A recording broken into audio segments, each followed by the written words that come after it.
trees. Is it true or false? True, teacher. Okay. Oh, it was false. La pregunta nos decía, ¿va a haber una pérdida de hábitat si plantamos más árboles? The answer was false, right? Let's see the last question and then you tell me what do you think today's topic is about. Vamos pensando en qué nomás les fui preguntando, cuáles fueron las preguntas para ver cuál va a ser el tema de hoy. Okay, can you help me with this one, please, Juliet? Cutting trees to build houses and buildings is one cause of loss of habitat for animals. True or false?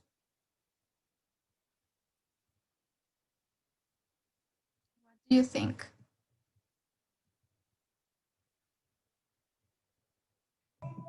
True. Okay, let me see. Yes, it is.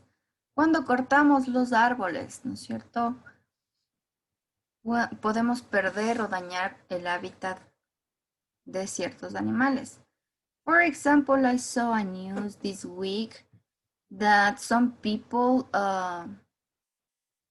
cut a very old tree and an iguana fell down, right? Because it was his home. So it can happen with animals. Christian, can you help me answering this one, please? Water forms can be dry because of global warming. Algunas formas del agua, del estado del agua, pueden ser secas, ¿no? Por el calentamiento global. What do you think? It's true or false? True, teacher. Okay. Oh, it was false. I didn't know either.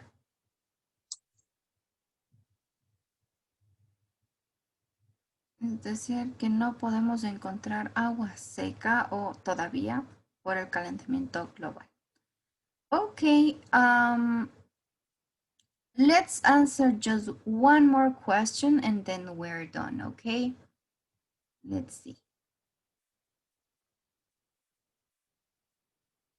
I cannot see any box with questions. Let me see if there's one around. The next question is going to help me, Anita. Get ready, Anita. Discipline is not important in taking care of the environment. Is it true or false? False. Okay. Yes. Thank you, Anita. Well done. Good job. So, guys, can you tell me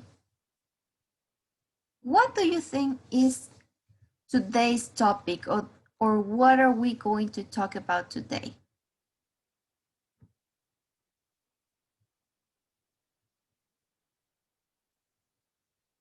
We were talking about some climate change.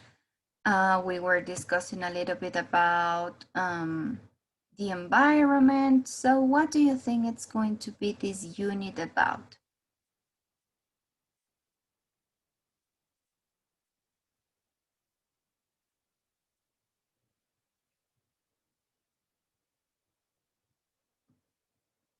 Fausto, what do you think this unit is going to be about or what are we going to talk in this unit about? Good morning, teacher. Good morning. I think that this topic today is habitat to animals. Okay, yes, that's something that we are going to discuss today.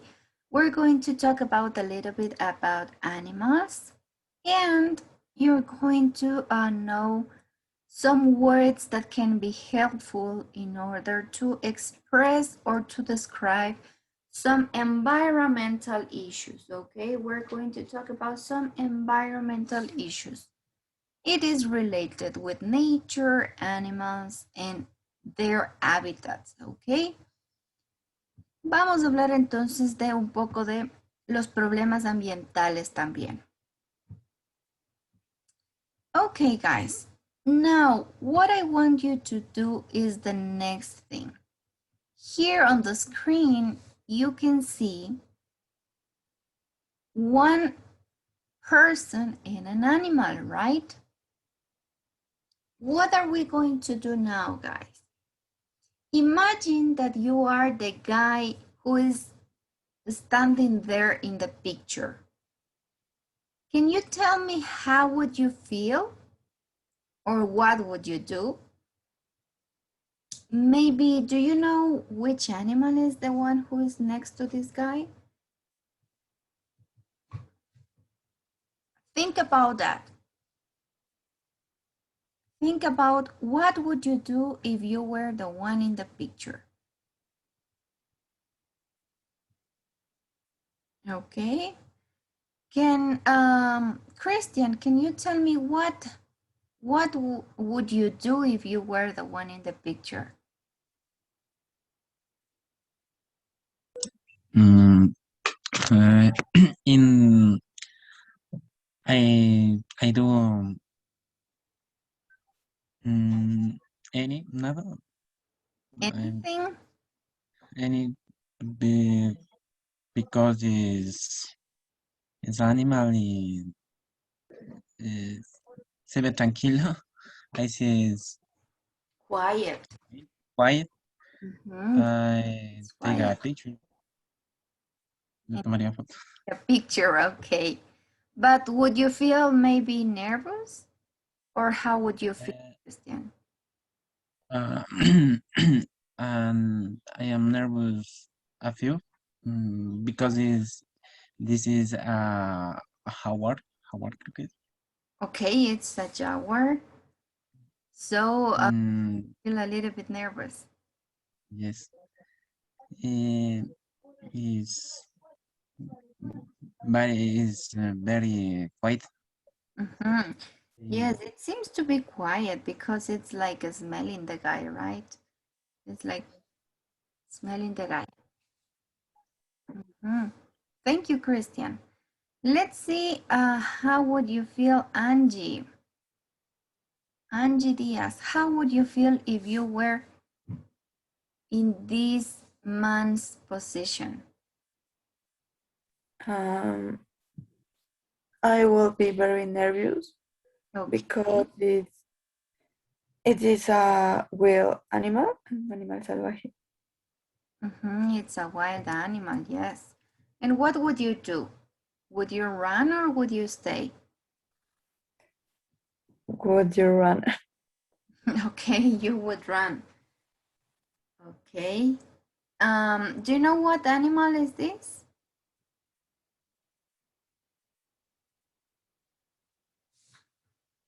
Maybe the name of the animal?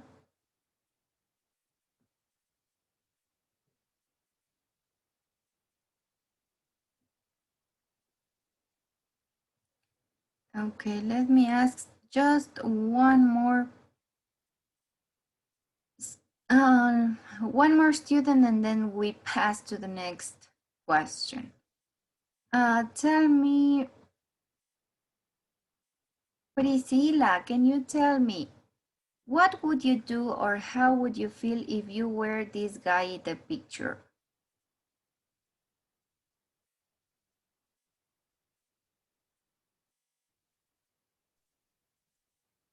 Good morning, teacher. Morning. I could be very nervous and scared because the tiger going to attack me. Mm-hmm.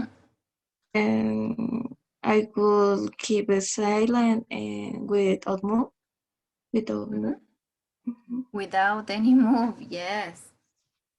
So Prissy is going to be silent and she won't move, so the animal Don't do anything. Okay, that's a good answer. Yes, you will keep silent. Then we have a second question, guys, and I know that some of you are very careful with the environment. So the second question says, is protecting the environment important to you? If so, what would you do about it? Okay, so think about this question. Is protecting the environment or the nature important to you? If so, what would you do? What would you do to protect the nature? What would you do to protect the environment? ¿Qué harían ustedes para proteger el medio ambiente?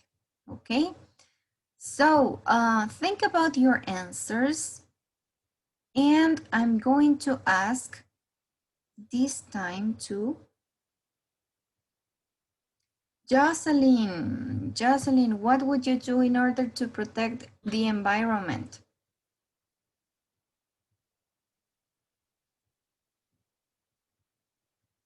Hi, teacher. Um, if it's a good project, no, protect the environment, because it's our house to ayudaría con to plant trees, la siembra de árboles. Yes, planting trees, that's a good option, yes. So let me write it over here, planting trees. Yes, planting trees, exactly. That's a good way to help the environment. Thank you, Josie. What other thing would you do in order to take care of the environment? Can you tell me, please, Steve? Any other option about taking care of? Yes, teacher. It is very important to take care of the environment. Mhm. Once we all must please become aware, take care of the planet and everything in it. Okay, yes, we have to take care of the environment, but what would you do specifically to take care of the environment?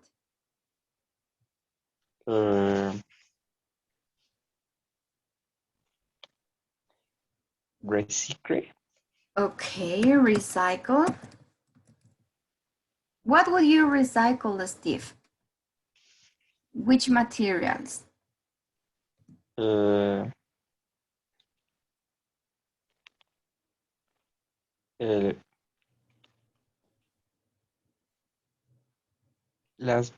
plastic bottle.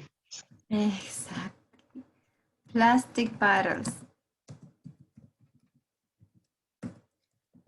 Thank you, Steve. So remember that we can also recycle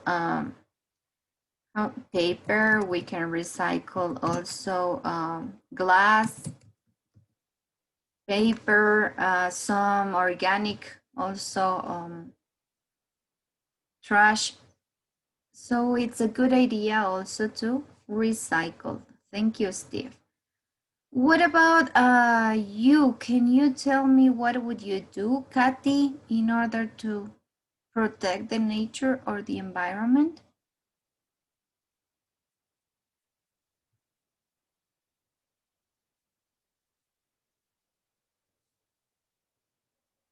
Kathy Tanikuchi, number 2. Yes, teacher. ¿Sí me escucha? Yes. Yeah. I believe that caring for environment is important. Avoid cutting the forest and hunting the endangered animals. ¿Cómo se dice? Recolectar materia orgánica. Okay, to collect. To collect material organic. What do you think, or what do you refer to by materia orgánica? ¿Qué sería la materia orgánica? Para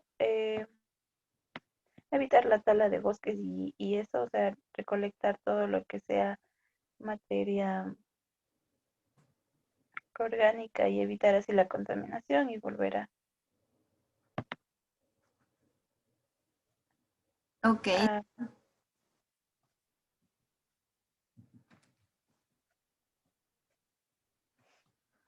We can collect organic, we can say organic.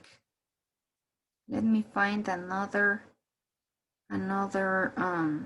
word instead of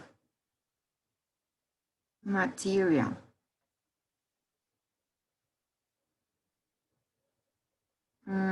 Could be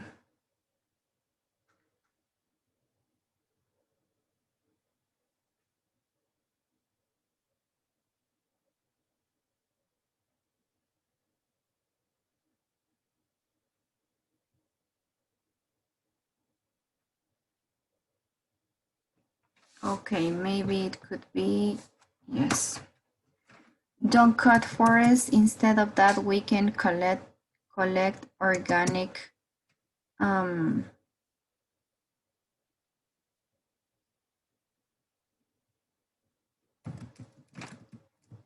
let's leave it there in the same way. But yes, we have, for example, here, don't cut trees. Don't cut forests. No talar los bosques. Y por otro lado también tenemos otra solución, ya una de las soluciones que nos dio Josie. Planting trees, right? Plantar árboles en lugar de talar los árboles. And Steve also told us that we could recycle, right? También podemos dedicarnos a reciclar para poder un poco mitigar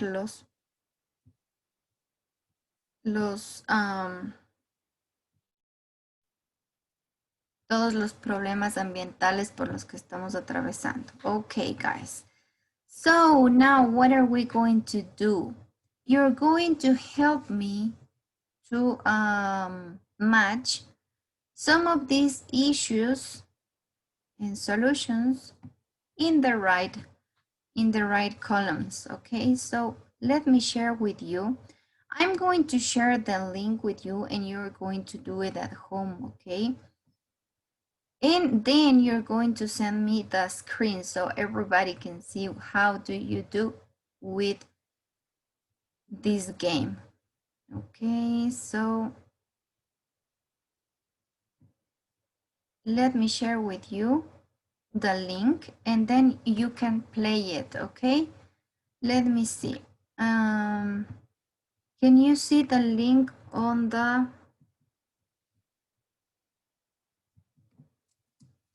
Can you see the link on the chat, guys? Yes, teacher. Okay, what are we going to do? Listen carefully, guys. You're going to open the link and then you're going to drag and drop each item into the correct group, okay? So you have different words over here and you're going to match in the right group. Vamos a unir en el grupo que corresponda, ¿no? There you go, guys. Let's do the game. Do the game, and when you finish, you send the screenshot to the WhatsApp group, okay? Una vez que terminen, envían la captura de pantalla al grupo de WhatsApp, okay? So try to do it. Try to match these words into the correct places.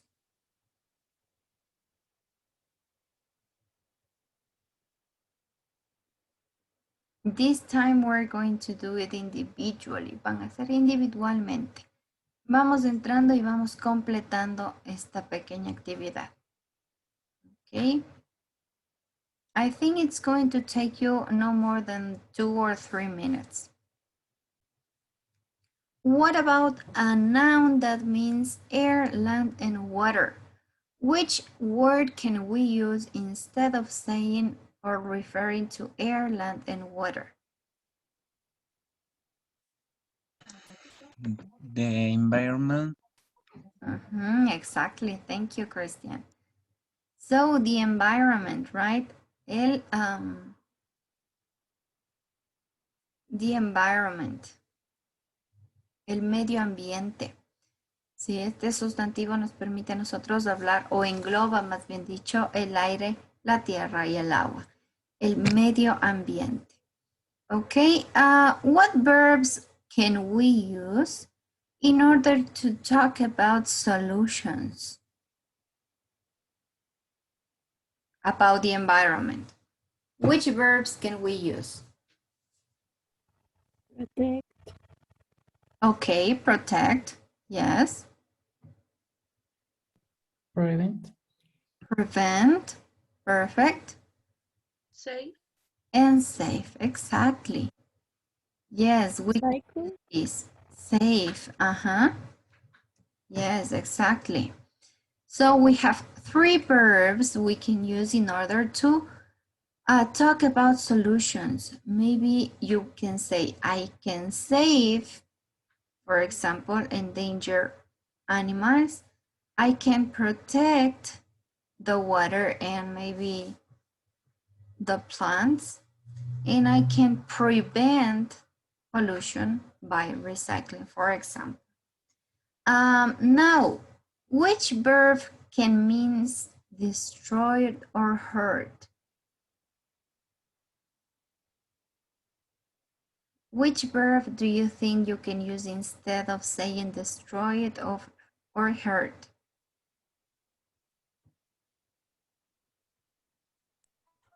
Damaged, teacher. Exactly.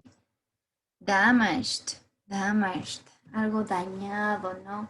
Tiene ese sinónimo o es un sinónimo de algo que está destruido o lastimado. Algo dañado, exactly, something damaged. What about the next? A noun that can be a solution to environmental problems. Which of these ones can be a solution? Recycle. Conservation project. Okay, we can have recycle. We can also have conservation projects. Yes. What about the next? A noun that means animals and plants.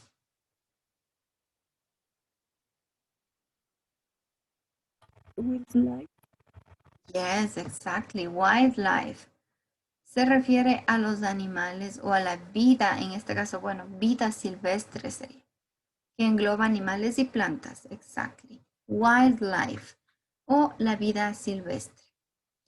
What adjective can describe animals and plants that can disappear? ¿Cómo decimos en peligro de extinción? Algo que puede desaparecer. Plantas o animales. Endangered. Endanger, exactly. We have endanger. Very good, endanger. And the last thing we have is environmentally friendly. This has become one of the most famous seals when we're talking about environment, right? Si es como un sello, ahora se ha vuelto en un sello de calidad, ¿no? Un sello ambiental, esto del environmentally friendly, es decir, que algo es amigable con el medio ambiente, ya sea por su empaque, por la forma en la que está hecho, or anything. Okay, so we can have that the product can be environmentally friendly. A product or maybe a place, okay? So don't forget about these. Here we have the environmental problems like pollution, climate change. We have some a noun that means air, land, and water, which is environment, and some other verbs we can use in order to talk about solutions of environment. And we can use save, protect, or prevent. Okay, so now what are we going to do, guys? Let's follow to the next step. And let me show you this.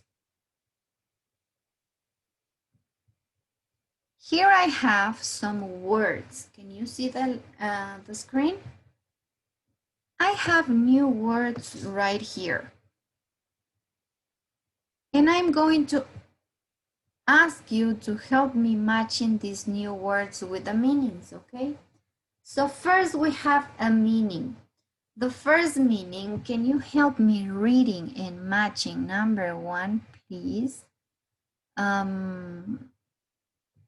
Nikki, can you help me with number one? Can you read and match?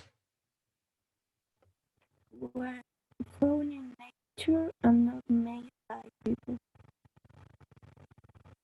What do you think is the word? Found in nature and not made by people. Species. Algo que encontramos en la naturaleza y no está elaborado por las personas.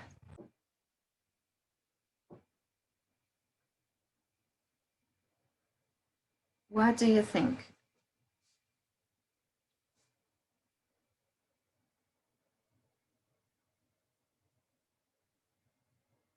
It's not a species, it's something else.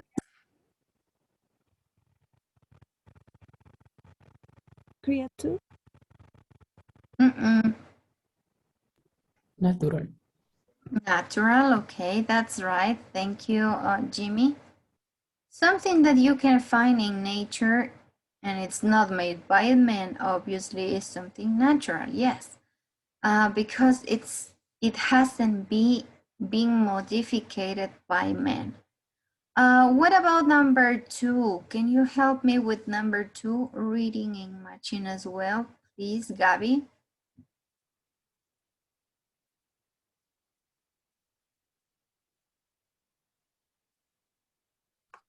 Yes, teacher. Number two. Number two. Mm-hmm. From a small area, especially of a country.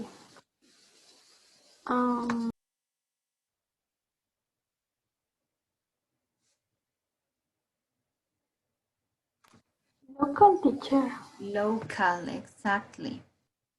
As a small area of a country, right? This would mean local, local. Thank you, Gabby. Can you help me with number three, please, Michael?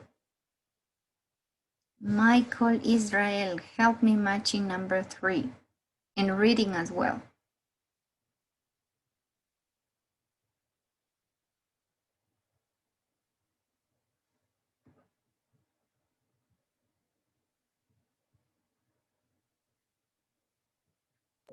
Teacher dice que tiene problemas con el internet.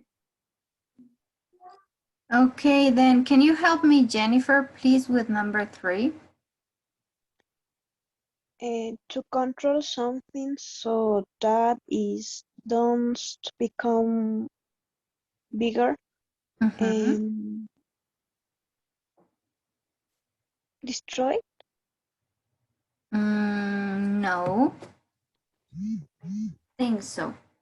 There's Limit. Limit, exactly. You contrast something so it won't get bigger by limiting something, exactly. We're going to limit something when we just control something to become bigger. Exactly, thank you.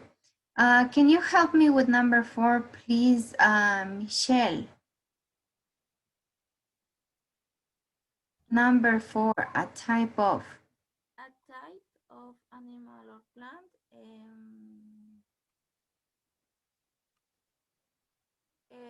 Species? Yes, exactly. These are species, right? A kind of or a type of animal or plant, exactly. George, can you help me with number 5? To continue living, survive. Perfect, survive. When you continue living, that's right.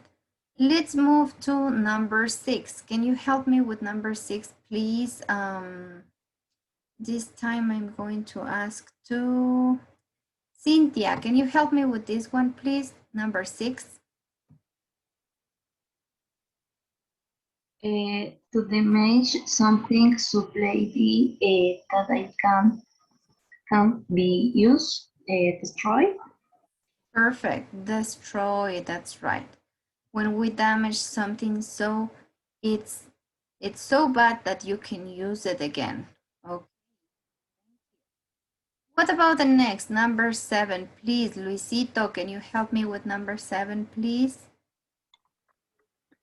Anything that lives but is not a plant. Plant, creature, and no? Endangered. Okay. Endanger is used for animal and plants. Anything lives, anything like creature. Creatures, exactly.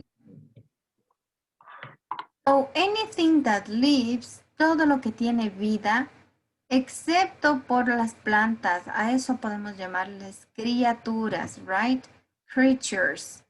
So the last one we have says, used to describe an animal or plant which may disappear because they are not alive anymore.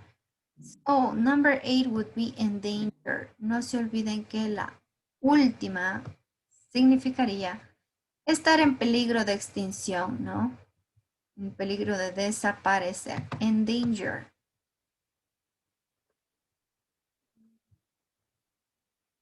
Which one is the difference between a species and creature? Well, creature is just used for animals, but the species, you can use it for animals or plants as well. So take into account that, guys. Vamos tomando en cuenta eso para que me ayuden a completar el siguiente párrafo.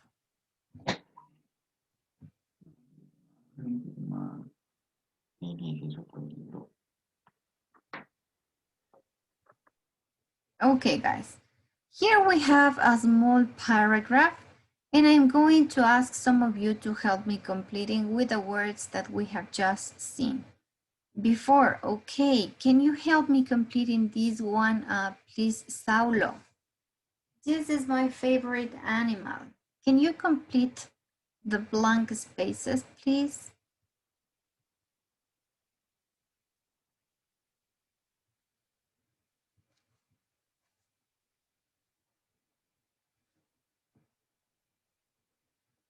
Saulo, help me reading and completing, please. Okay. This is my favorite animal, the orangutan. Unfortunately, is great. Is a species. Okay. Do you think it's the right word? ¿Será la correcta?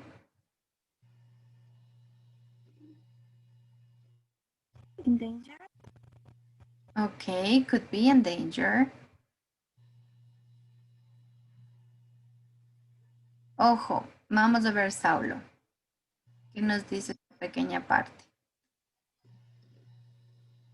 Este es mi animal favorito, ¿no? This is my favorite animal, the orangutan. Unfortunately, this great ape is, desafortunadamente, este maravilloso mono está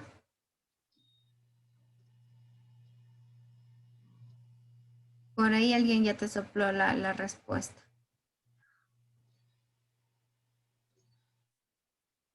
¿Cómo decíamos peligro de extinción? Danger. Exactly, and Danger. danger. Okay, he is in danger.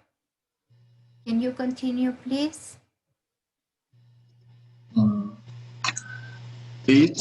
It's terrible that people are cutting down the trees in the area where it lives.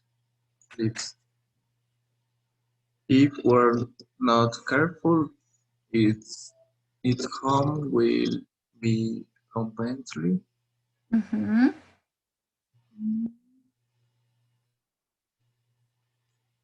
Si no tenemos cuidado, su casa va a estar completamente Destroyed. Destroyed, exactly. Vida. Perfect. Continue, please. Fortunately.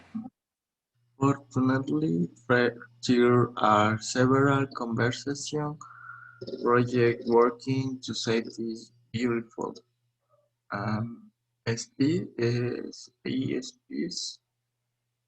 species. Okay, you could use this beautiful species. And what else can we use? ¿Qué más podríamos ocupar? Survive. When we talk just about animals. Creature. Exactly, creature. Podríamos ocupar cualquiera de las dos. Both are correct. Species or creature. Acuérdense que especies la ocupamos para plantas y animales y creature o criaturas únicamente para animales o cualquier otro ser vivo que no sea planta, ¿ok? So, thank you. This would be the right answers over here. Let's continue with the next. Can you help me with the next one, please? Let me see. Samantha, can you help me with the next one? Or completing this one?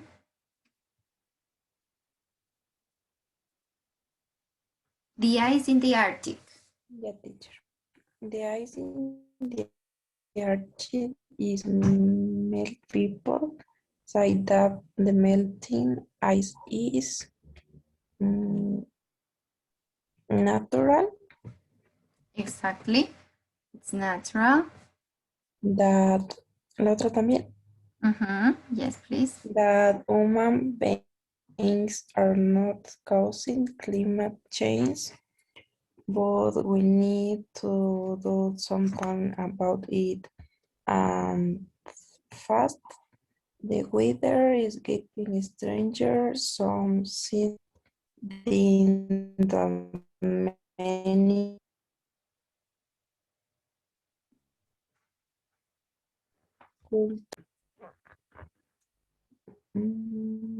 will not to survive With if not the able to survive. change too much. Okay, I didn't catch because your internet was going off. Can you repeat number 5? Some scientists think that many Creatures.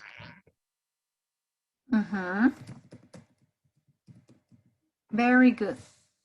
Excellent, Sammy. So here we have the word natural, creature, and survive. Okay, we're talking about the Arctic melting.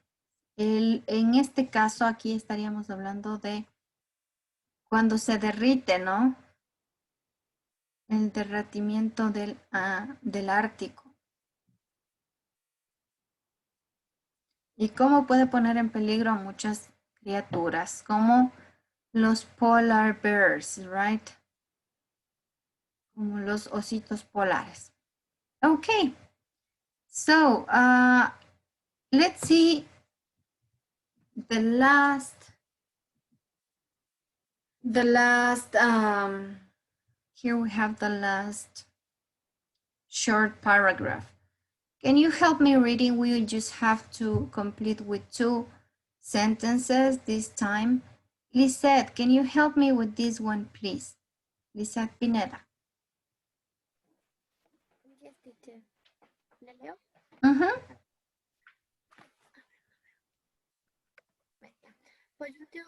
Pollution is a big problem here.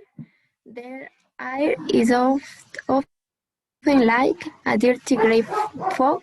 You can hardly, no sé cómo se pronuncia bien. Hardly see what's in front of you. A lot of people are getting high. The government needs to limit.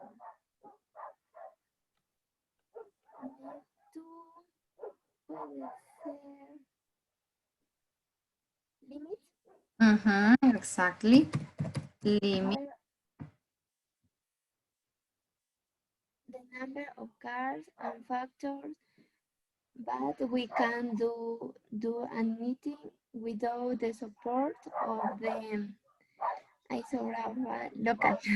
local people. The problem is environment want to drive. Exactly. The problem is everyone wants to drive. Here we have maybe 2 words that can be, I don't know if new in some way. Here we have the first one, which is fog. Fog is the thing that we're watching on the picture. Okay, when we talk about fog, we talk about that we're seeing maybe a city like this. Esta palabrita fog quiere decir niebla o neblina, ¿sí? There are some countries where the pollution is so bad that you will see the whole city like this. ¿Sí? Cuando el problema de contaminación es tan grande, podemos ver ciudades. There are some cities in China that look like this. Sí, sobre todo las ciudades asiáticas, especialmente de China, hay algunos lugares tan contaminados que la ciudad se ve así. Like a big fog, como que estuvieran con neblina siempre. Y no es neblina, sino es la contaminación. Here we have a lot of people are getting ill, or la gente se está enfermando.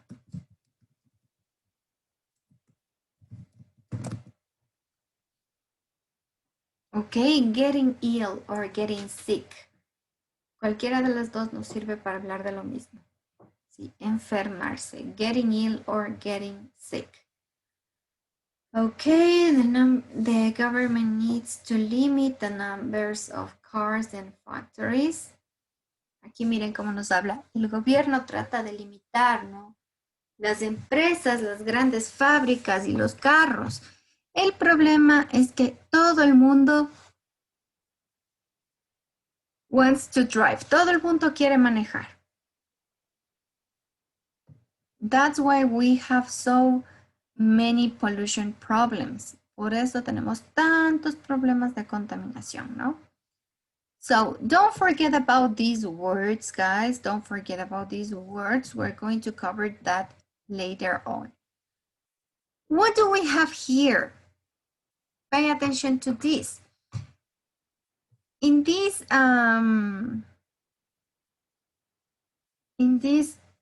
columns, in this chart, you have some sounds of the vowel A.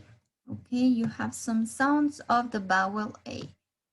Así que vamos a ver cómo son los diferentes sonidos de la letra A o de la vocal A. Here we have some of them. Aquí tenemos algunos de esos sonidos. First, we have the famous AE. AE. Right? Next one we have is A, es decir, una A, ¿no? El sonido más cercano a nuestra A del del alfabeto en español. ¿Qué pasa con este tercer sonido? Este tercer sonido va a ser el sonido, o vamos a ubicar nosotros la boca, como si estuviésemos pronunciando una vocal E, ¿sí? Es decir, vamos a hacer como una sonrisa en la cara cuando estemos pronunciando este sonido. Entonces, vamos a hacer la boca como si estuviésemos pronunciando una vocal E, es decir, abierta como una sonrisa, pero el sonido que va a salir va a ser el de una A, ¿sí? Es decir, A. La boca va a tener una forma de E, como si estuviésemos pronunciando una E, pero en lugar de la E va a salir un sonido de A, ¿sí? Es decir, A, con la boca como si estuviésemos sonriendo. And the last one we have is animals, ¿sí? Animals. Here they have already told you in which place this word goes. Why do we have this one already solved? Because we're going to do the same with the others we have right here, okay? Es decir, que nos han dado aquí una de ejemplo y hechita, ¿sí? Nos han dado ubicando la palabra animals, pero nosotros vamos a ir de acuerdo a cómo escuchamos, ubicando en cada una de las columnas, ¿ok? Pay attention to these guys because I'm going to share with you a record. Van a escuchar ustedes un audio y me van a ayudar a completar o a ir ubicando las palabritas, el grupo de palabras que van saliendo en cada columna. Okay? So, what do we have to do, Gaby? Tenemos que escuchar el audio que nos va a compartir y poner las palabras según el sonido que tengan. Exactly. Thank you, Gaby. So, pay attention, guys, to the record. Track 2.2. A. Conservation. Change. Endangered.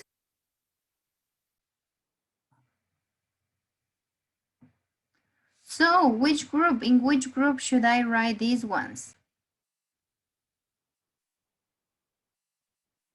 Endangered? A, exactly. So we're going to write over here in the first column. Endangered. What else? Change. Conservation. Exactly. Conservation. And what else? Paper. Perfect. Paper. Exactly. Esa A suena como una EI, ¿no? Paper. Endanger. Change and conservation. Okay, let's listen the next one. The sound of an A. Vamos a escuchar una A. Paper, I got conservation. And I have change. Okay. Let's listen the following one.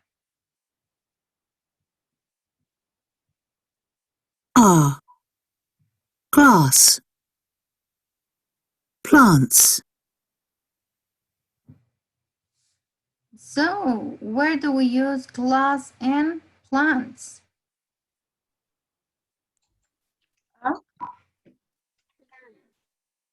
Yes, in the second one, right? Glass and plants. Okay. What about the next one? This one is the one we were saying we're going to change our mouths. Okay. Where would you go the next words? Vamos a ver dónde van las siguientes palabras. A. Damaged. Natural. Where should I write these ones? Damage, damage, and natural.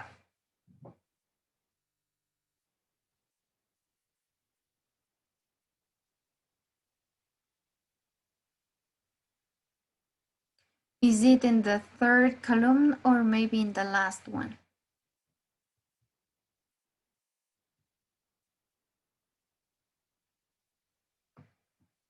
¿Dónde irán estas? Natural and damage. In up. In ¿no? En la que tiene la boca en forma de E, pero se pronuncia como una A. En ese caso utilizaríamos nosotros damage or natural. So let me write over here. And the last word we have, Pay attention to the last one.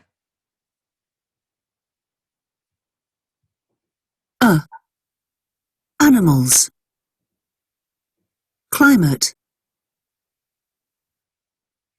This is una A muy seca, ¿no? Animals and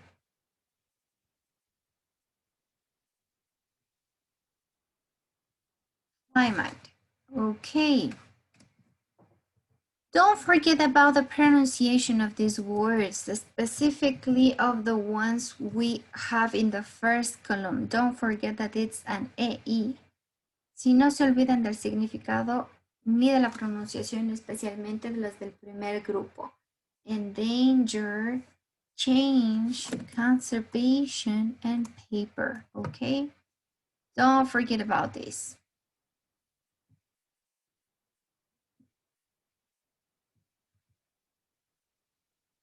Let me erase so we can continue with the next activity, guys. Here we have a short reading, guys. Can you please tell me?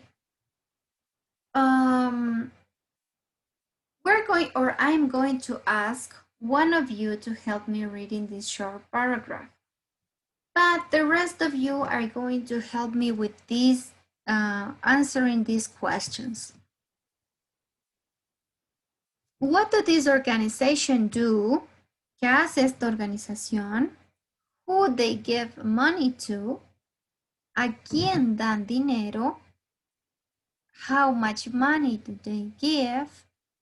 ¿Cuánto dinero da la organización? And if you know any similar organization, ¿ok? Si conocen tal vez de una organización parecida. Here we have the Whitley Fund for Nature, ¿ok? Tenemos el fondo de Whitley para la naturaleza. Vamos a ver de qué se trata. Can you please help me reading, Miguelito? Help me reading the article, please. The Wildlife Fund for Nature. The Wildlife Fund for Nature is a charity which aims to help the environment in different parts of the world. They give money to people who are trying to save their local environment from danger. They believe that the best projects are practical, are based on good science, help local people, but also depend on local people helps. Every year they award up to 35,000 to people who run projects that will bring long-term positive change to the environment. With the help of the award money, the people will be able to increase the size of their projects and become better known both in their own country and even abroad. Exactly. Thank you, Miguelito. So here we have a little bit about the first reading, right? We have the YFN or the widely found for nature description. Can anybody help me with the first question? What does organization do? ¿Qué hace esta organización?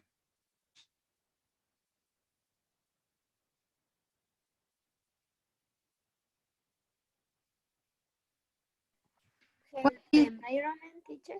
Ajá. Help the environment. Ajá. In different parts of the world, says. En diferentes partes del mundo. What about number 2? Who they give money to? ¿A quién le dan el dinero?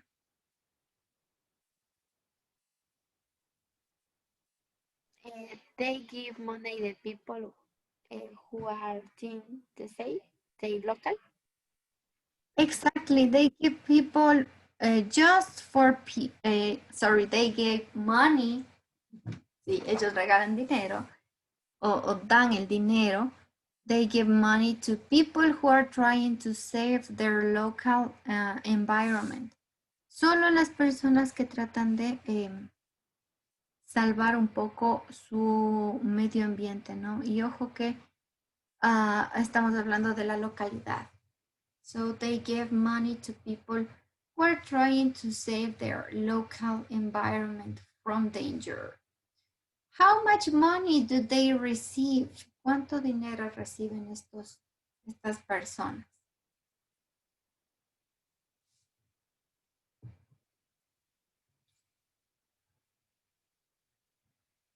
How much money do you think they can get? 35,000 euros. Exactly. 30,000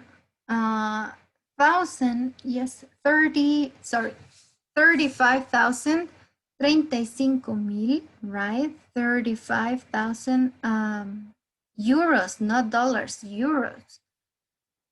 Wow, that's a really huge amount of money. 35,000 euros, no dólares, euros. Wow. Do you know any other similar organization maybe? Tal vez conocen de alguna organización parecida, similar. Have you heard about these kind of organizations? When John of Letters is a similar organization. Okay. What was the name, Nikki? I couldn't hear you good. The project name is 1,000,000 of letters, 1,000,000 de cartas. Oh, I haven't heard about that. What is it about? Creo que daban por cada carta que se enviaba sobre el cuidado ambiental, plantaban un árbol. Wow. En reserva ecológica, algo así. That's a good project or a good maybe some organizations are involved in this. Ajá, algunas organizaciones tal vez pueden estar como involucradas, ¿no? Involved in this kind of conservational projects. Okay, that was a good one, Nikki. 1,000 letters. 1,000,000 de cartas, yes. Wow, that's great. So, based on these guys, basados en esto, sabemos que esta fundación da 35,000 euros. And some people are applying with their projects, right, to get this money. Algunas personas están aplicando a este proyecto para que les den los fondos, ¿no? So, can you guess what are these people's projects? ¿Podrían ustedes adivinar cuál o a qué se refiere el proyecto de estas personas? The first project, what do you think is for? Or what is he planning to do in his project? Number 1.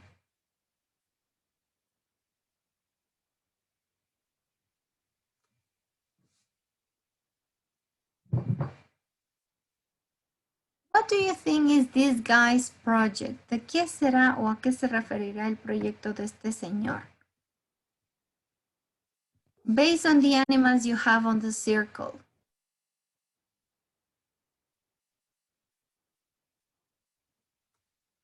Protect the orangutan. Protect what? Protect orangutan or monkey. Okay. Protect orangutans or maybe monkeys. Yes, okay. What about number 2? What do you think this lady is standing for? What is her project? Do you have any idea about her project?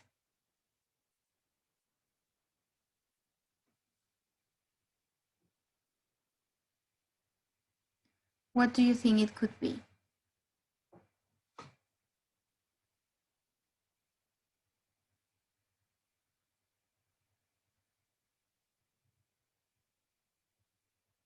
Is she trying to protect people? Is she trying to protect what?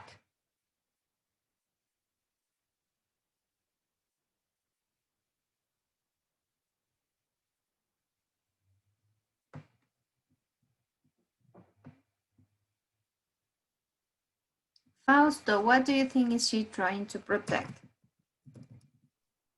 Protect birds. She's trying to protect birds. Yes, we have a bird right here. And what about the last one? What do you think is he trying to protect?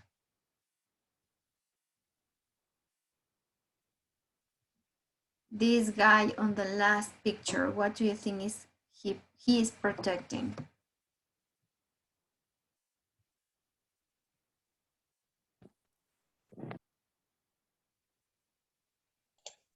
He is protect the tigers.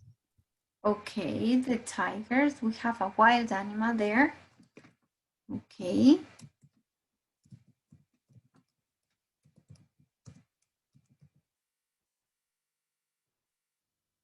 Which was the noun? ¿Cuál era el sustantivo que nosotros ocupábamos para referirnos a land, air, and water?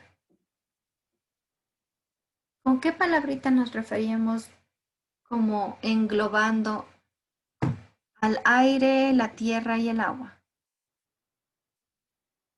Environment. The environment. Exactly. The environment.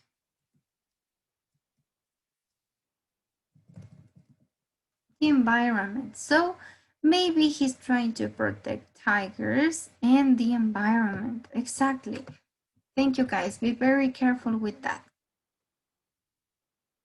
Okay. What are we going to do now, guys?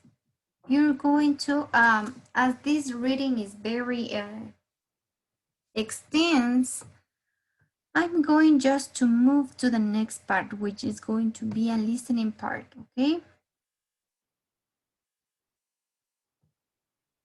Let me share with you a short part from the book, and I will ask you guys to help me with some true and false statements, okay? Me van a ayudar a compartir, bueno, me van a ayudar a responder, in this case, answer some true and false sentences. Si las oraciones que tenemos aquí son verdaderas o falsas, okay? Pay attention, we have just 4 sentences. Tenemos solo 4 oraciones. The first one, the government in Costa Rica wants to save the rainforest. Okay, true or false? El gobierno de Costa Rica quiere salvar al bosque tropical. Vamos a ver si es verdadero o falso. Masha will find out more about her project soon. Es decir, esta chica Masha se va a enterar. Ese sería el significado de este verbo find out. Sí, se va a enterar de más detalles acerca de su proyecto muy pronto. Number 3, she knows exactly who's she going to work with. Sabe exactamente con quién va a trabajar desde el primer día. We're going to see if it's true or false. And number 4, she promises to send Phil regular letters. Le está prometiendo a su amigo enviarle cartas o emails regularmente. Okay? Let's listen, guys, to the record so you can help me with the true and false statements. Okay? Pay attention. Track 2.4. Are they environmentally friendly in Costa Rica? Do they protect their rainforests and animals? Well, yes, they do. The government is doing a lot, but it takes quite a long time for forests to recover if they've already been cut down. They'll probably grow back, but not immediately. Are you going to work in the rainforests? No, I'm not. I'll be by the sea. I'm going to work on a project that looks after turtles. Turtles? That's very cool. But how do you look after turtles? I mean, what do you do? Well, to be honest, I don't really know. Tomorrow I'm meeting someone who worked on the project and she's going to tell me about the kinds of things I'm going to do. So who else works on the project? Just people from overseas or local people too? I'm not sure about that either. Perhaps I'll work with local people as well. So, you're off to save the world. I think that's great. Don't know about saving the world, but I'll definitely be able to save some turtles. And I'm going to make the most of my time in Costa Rica and learn some Spanish too. Let me know how things go. Sure. Actually, I'm going to keep a blog, so I'll write regular updates on the blog and you can follow that. Good idea. I'm sure you'll have a great time. Yeah, so am I. Okay, guys. So you heard Masha and Phil talking about this environmental project, right? So now I'm going to repeat it again and I will pause in each place so we can start answering these true and false statements, okay? Let's listen again. Track 2.4. Are they environmentally friendly in Costa Rica? Do they protect their rainforests and animals? Well, yes, they do. The government is doing a lot. So, is it true or false? Number 1, the government in Costa Rica wants to save the rainforest. True? True. True. Oh, exactly, true. Ines dice that the government is doing everything it can, right? But it takes quite a long time for forests to recover if they've already been cut down. They'll probably grow back, but not immediately. Are you going to work in the rainforests? No, I'm not. I'll be by the sea. I'm going to work on a project that looks after turtles. Turtles? That's very cool. But how do you look after turtles? I mean, what do you do? Well, to be honest, I don't really know. Tomorrow I'm meeting someone who worked on the project. So, number 2, what do you think it is? She will find out more about her project soon. True or false? True. Okay. Yes, she doesn't know what exactly she has to do, right? So she will find out more information about this project very soon. Very good. It's true. What about number 3? She knows exactly who she's working with or she's going to work with. She knows exactly who is she going to work with. Sabe exactamente con quién va a trabajar. Ya conoce su equipo de trabajo. Listen carefully, guys. Turtles? I mean, what do you do? Well, to be honest, I don't really know. Tomorrow I'm meeting someone who worked on the project and she's going to tell me about the kinds of things I'm going to do. Okay, does she know anybody or she doesn't? What do you think? True or false? False. Yes, it can be false. She's meeting someone, right? Ella va a encontrarse con alguien recién para saber con quién va a trabajar. Okay, let's listen the last part, guys. So who else works on the project? Just people from overseas or local people too? I'm not sure about that either. Perhaps I'll work with local people as well. So, you're off to save the world. I think that's great. Don't know about saving the world, but I'll definitely be able to save some turtles. And I'm going to make the most of my time in Costa Rica and learn some Spanish too. Let me know how things go. Sure.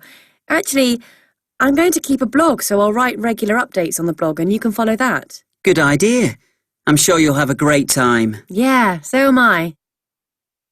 Okay, so number 4, she promises to send Phil regular emails. Is it true or false? False. Why False. is it false? False. Why do you think it's false? Because she writes in a blog. She's going to update a blog. She's going to write every day in a blog, so she's not going to send emails to their friends, especially to Phil. Thank you, guys. Very good. So based on this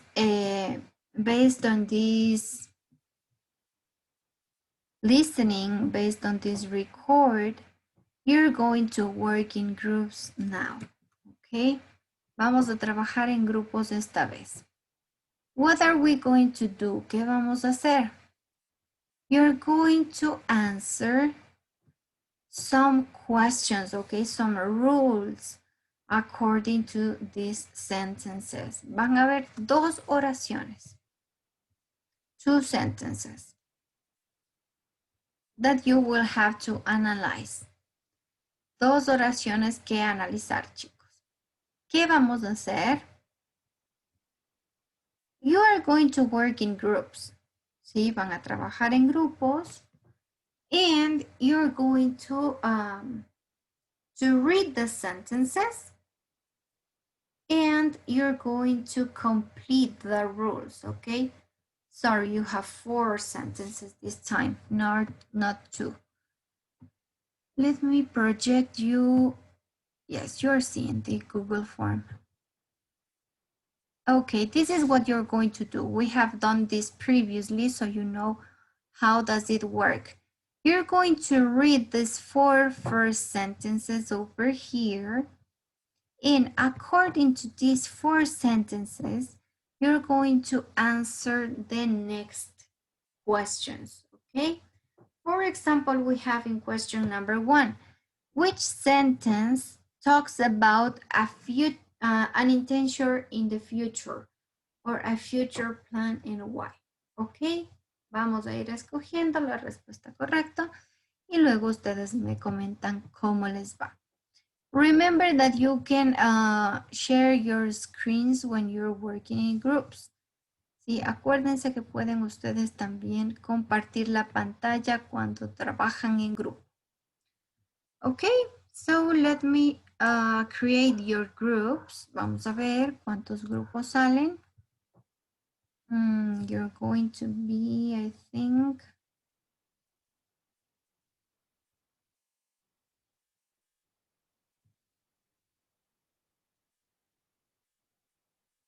mm, 4 to 5 people in each group.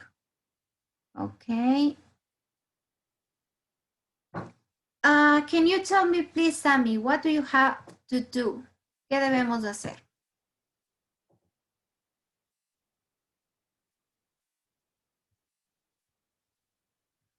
Wake up, Samantha. Sí, teacher, contestar las preguntas en grupos. Don't send the form answers, okay? No envíen las respuestas, no es necesario, luego ya chequeamos. Can you see the link on your chat box, guys? Yes, teacher. Okay. So I think that we can now start the groups. How much time are you going to have for this activity? You're going to have 10 minutes to complete, okay? 10 minutes to complete. Let's start. You can start joining to your groups, guys. They are already enter to your groups and complete the Google form. Okay, thank you. Nikki, Priscilla, Juliet, keep on entering to your groups.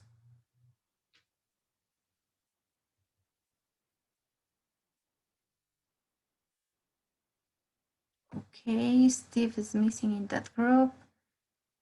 Melanie, Josie,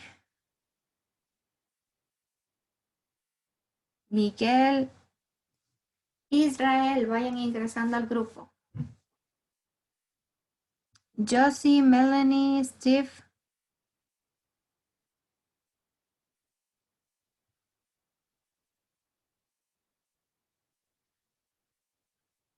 Josie es la única que nos falta.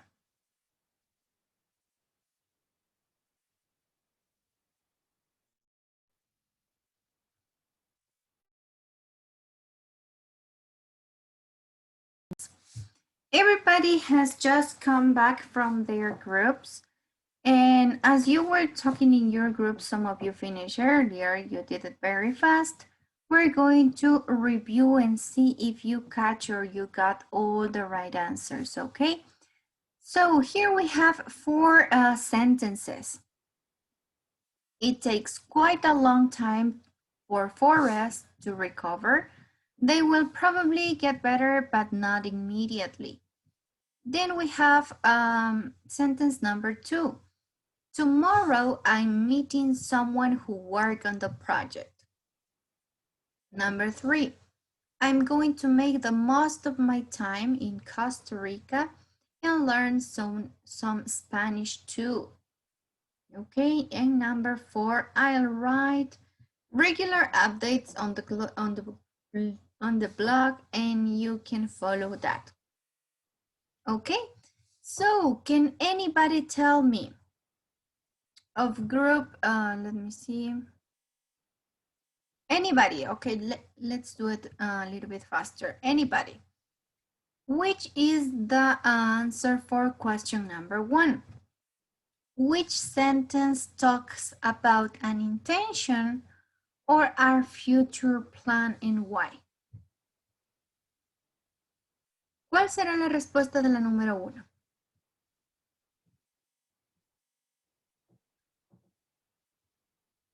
Which sentence talks about an intention or a future plan?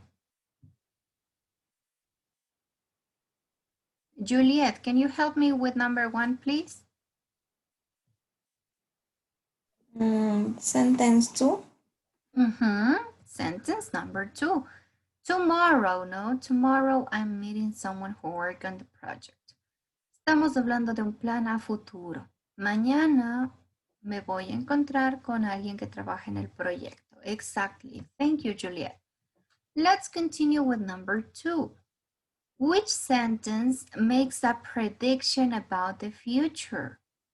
Which sentence makes a prediction about the future? Can you tell me, please?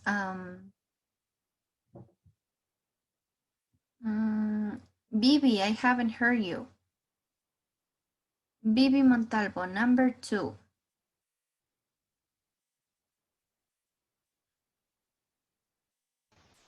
Inge, me nombró a mí, disculpe. Yes.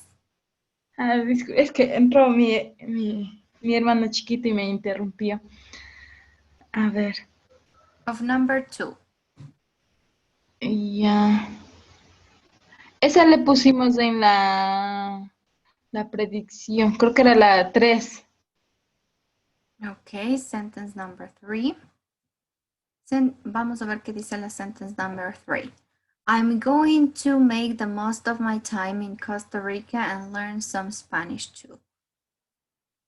¿Será una prediction about the future?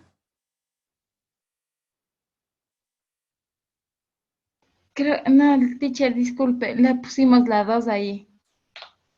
Okay, we already have number 2, so it can be number 2. Anybody, who else has a different answer? ¿Quién más tiene otra respuesta aparte de la 3 o de la 2? En esta segunda pregunta. Teacher, sentence number 1. Okay, you have number 1.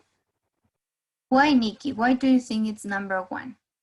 Vamos a regresar a la número 1. Because the prediction is probably, o sea, la predicción nos dice que es probable que pase o que no suceda inmediatamente.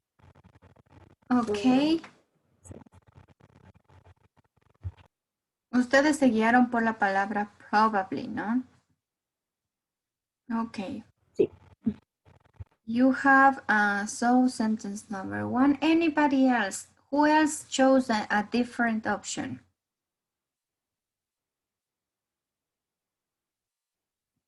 La mayoría parece que escogió sentence number 1.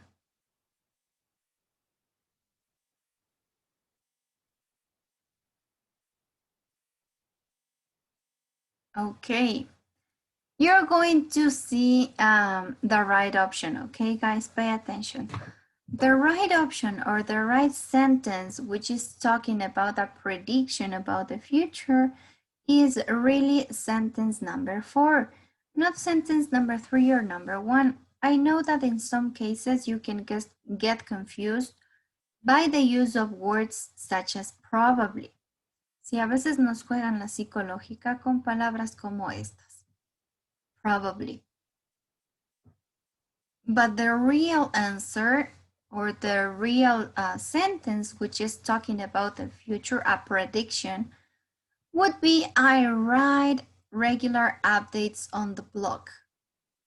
And you can follow that. That would be making a prediction about the future. Sorry. I'm wrong. Yes, I was telling you to make a prediction about the future. Give me a second.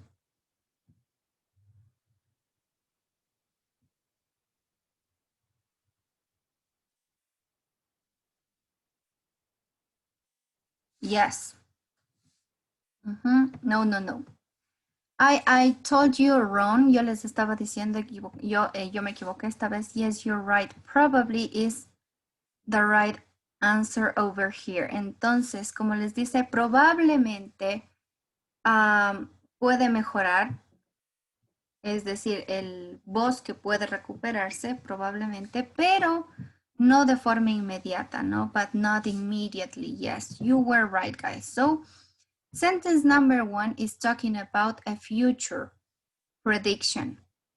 Estamos haciendo una predicción a futuro con el probably, es decir, que bien puede suceder, como nos decía Nikki, o no puede suceder también. So, we have covered sentence number 2 and number 1. What about question number 3? Which sentence makes an offer, a promise, or a quick decision?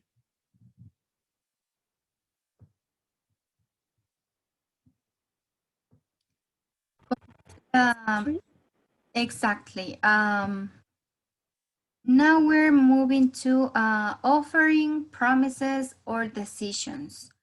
Fast decisions, algo que ustedes deciden al momento que están hablando.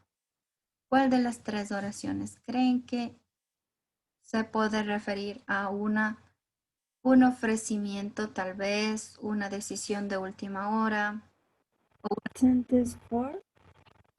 Yes, sentence number 4. Estamos prometiendo, ¿no? Parece como una promesa. I write regular updates on the blog. Voy a escribir actualizaciones regulares de lo que estoy haciendo en el blog, ¿no? Puedes seguir y puedes enterarte de lo que pasa ahí, ¿cierto? I write regular updates on the blog, so sentence number 4. And the last one we have is, which sentence talk about something you have arranged to do in the future? ¿Con qué oración nosotros pues sentíamos que habíamos ya arreglado, planeado algo para el futuro? Sentence 3. Ahora sí, sentence number 3. Yes, guys, you're right. As you can see in all these 4 sentences, we're talking about maybe the future, future plans, promises, probabilities, and in these cases, we use the future forms, okay? We're going to use different future forms. Estamos hablando ya de los futuros, no del futuro. Para hablar o para referirnos al futuro, we always need different tenses. Nos podemos valer de diferentes tiempos. For example, when we want to talk about decisions, plans, or arrangements, we can use some tenses as I was telling you before. ¿Sí? Podemos ocupar algunos tiempos verbales para referirnos al futuro, especialmente si hablamos de decisions, plans, and arrangements. Pay attention to this. You're going to use the future with will, ¿sí? Vamos a ocupar el futuro con will, siempre y cuando the decision you make, you are doing or you are making this decision spontaneously. It means that the decision is being agreed or is being taken while you are speaking. Generalmente este will sí nos sirve para hablar de decisiones a futuro, de planes o de arreglos que hagamos al futuro, pero siempre y cuando la decisión que hayamos tomado la tomemos de forma espontánea. ¿A qué me refiero con espontánea? Que la decisión que ustedes tomen sea al momento en el que están hablando. ¿Sí? A eso nos referimos con algo espontáneo. Es decir, que es una decisión tomada al momento de que estamos hablando. For example, here we have, okay, I'll come for a run with you. Sí, claro, vamos a trotar, ¿no? O vamos a correr, voy a ir a correr contigo. Estoy decidiendo en este momento que voy a acompañarle a esa persona a correr. Otro ejemplo, if I say, I will give you extra points at the end of the class. Sí, en este momento yo decido que les voy a dar puntos extras al finalizar la clase. Sí, es una decisión espontánea que está sucediendo en este momento, ¿no? So, pay attention to that. That's important. Eso es muy importante. Cuando la decisión sea tomada de forma espontánea, utilizo el will. What happens if I have I have planned this decision before, or I have already decided about something earlier or previously? When you have decided something ahead, you're going to use going to. Sí, acuérdense que nosotros también podíamos hablar del futuro utilizando going to. Sí, ¿cuándo vamos a utilizar o cuál es la diferencia principal entre el will y el going to? Como decíamos, el will para decisiones espontáneas, es decir, que tomo en este momento, mientras que el going to lo vamos a utilizar para decisiones o para planes que ya hayamos venido trabajando en ellos. ¿Sí? What do I mean? Es decir, que la decisión o el plan ya lo tomamos o lo arreglamos con anterioridad. Estábamos ya planeando tomar esa decisión o planeando irnos de viaje o planeando salir. Cualquier otra cosa que ustedes decidan ya estaba planeada con anticipación.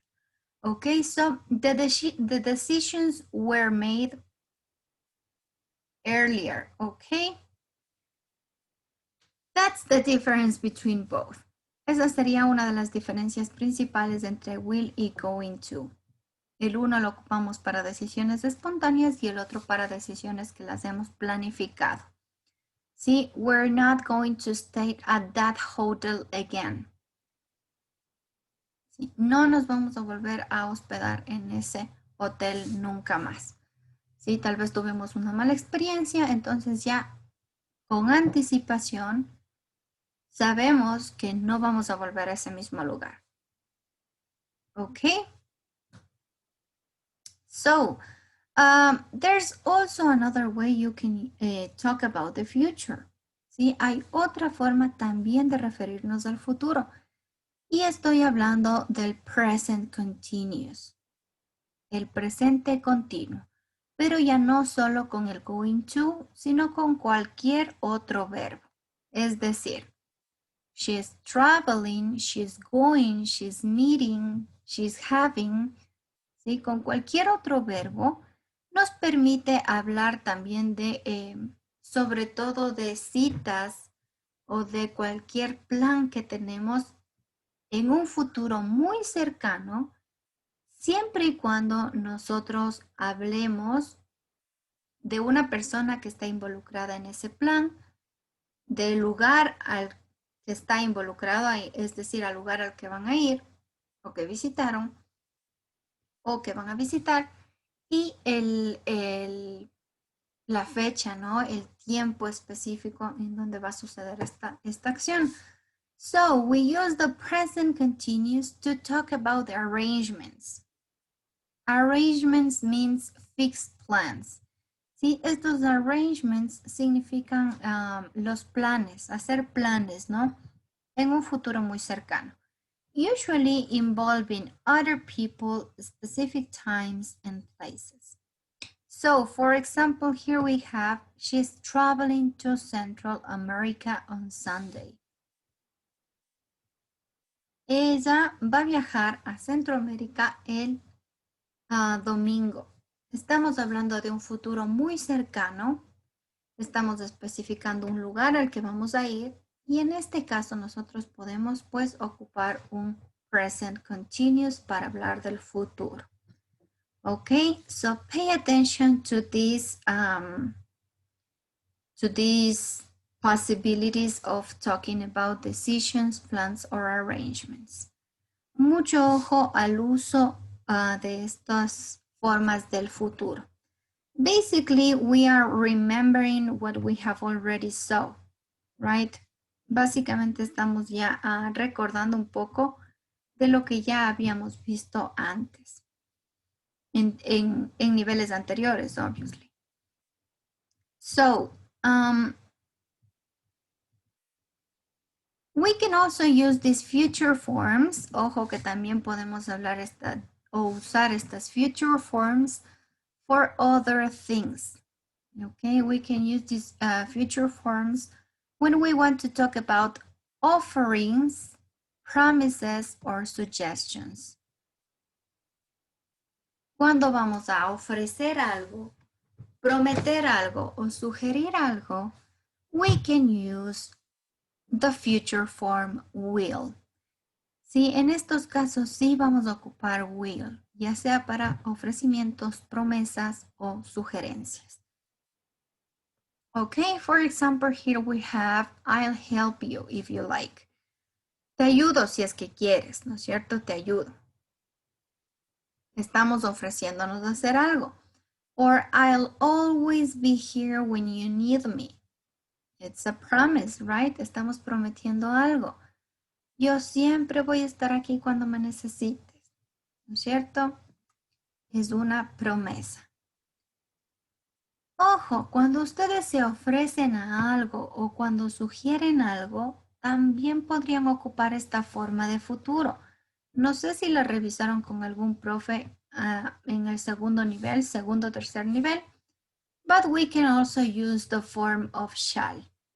¿Sí? También podremos ocupar el shall. Este shall es muy ocupado en el inglés británico. Se utiliza para hablar del futuro, sobre todo cuando uno está ofreciéndose a hacer algo o sugiriendo hacer algo. Y básicamente lo vamos a encontrar en oraciones afirmativas y en preguntas únicamente, ¿ok? For example, here we have, shall I carry that for you? ¿Sí? ¿Debería llevar o te ayudo a llevar eso? ¿Sí? Ese sería el significado de la primera. Shall I carry that for you? Oh, yes, please. Sí, esa es la respuesta. And then we have, shall we go swimming on Saturday? En este segundo caso ya tenemos como una sugerencia, ¿no? Este shall siempre nos va a permitir como sugerir hacer algo. Shall we go swimming? Deberíamos ir a la piscina, deberíamos ir a nadar el sábado. Si es una clase de sugerencia para hacer algo. Shall we go shopping on Sunday? Or shall we go to the cinema? Sí, estamos haciendo como sugerencias, sugiriendo ya un plan, ¿no? Hacer algo. Don't forget about that. So will can be used also when you are offering something, promising something, or suggesting about something. And when we talk about predictions, siempre que hablamos de las predicciones, que justo tuve el error yo cuando estábamos revisando el formulario, cuando hablamos de predicciones tenemos dos casos, ¿sí? Podemos ocupar will o podemos ocupar going to. Lo importante es diferenciar cuando ocupamos cada uno. For example, you can use will, podemos ocupar el will, oops, yes, or we can use going to. ¿Cuándo sabemos cuál debo ocupar? ¿Sí? Vamos a ocupar will siempre y cuando la predicción que ustedes hagan sea en base a su opinión. ¿Ok? If your prediction is based on your opinion and nothing else but your feeling, your heartbeat, or your opinion, we're going to use will. Si siempre que nosotros estemos hablando o prediciendo el futuro basado en nuestra opinión o nuestra corazonada, vamos a ocupar will. For example, I can say, I will win the lottery tomorrow. ¿Sí? Yo me voy a ganar la lotería mañana. Es una predicción basada obviamente en mi sentimiento, en mi opinión, ¿no es cierto? Yo digo, yo me voy a ganar la lotería. I will win the lottery tomorrow. It can happen or it cannot happen. We don't know, ¿no es cierto? No sabemos si va a pasar. What about going to? ¿Cuándo vamos a ocupar el going to? We're going to use this going to when we are making a prediction, but this time is based on real facts, on concrete facts. Cuando tenemos estadísticas, hechos, evidencia que nos permite hacer una predicción a futuro, vamos a ocupar ese going to. For example, let's imagine, vamos a imaginarnos que Michael Israel sacó 0.5 en el primer parcial. Okay? So I can say, I know that Michael is not going to pass English this time. See, Michael is not going to pass the English level. Michael se va a quedar, no va a pasar el nivel de inglés. Esa es mi predicción. Pero yo estoy sustentando esa predicción en hechos, ¿no es cierto? En datos. In this case, I know that Michael has 0.5, so he won't get it. He won't do it at the end, ¿ok? Es más que seguro que no va a aprobar, porque tenemos o nos estamos basando en las notas, ¿no es cierto? Que serían los hechos or concrete facts that can help us to make this prediction. Y así podemos hacer una predicción utilizando going to. Okay, guys. So, these are the different future forms we have. Aquí tenemos más o menos como un compendio de cuándo ocupar las diferentes formas del futuro. You're going to practice this later on when we make a short classwork. Okay, you're going to make the classwork later on. First, yes, tell me.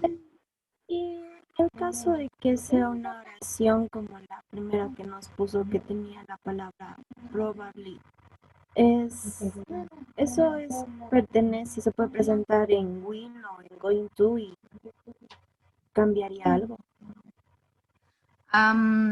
Todo dependería de, o más bien te estaría dando a ti información, la forma en la que está siendo utilizada. Por ejemplo, ¿a qué me refiero? La oración en concreto que teníamos era esta. That's a good question, Nikki. Let me change and we analyze this sentence. It was sentence number 1, right? Era la oración número 1. Aquí teníamos they will probably get better. ¿No es cierto? Aquí tenemos it takes quite a long time for forests to recover. Lleva mucho tiempo que un bosque se recupere, ¿no es cierto? They will probably get better, but not immediately.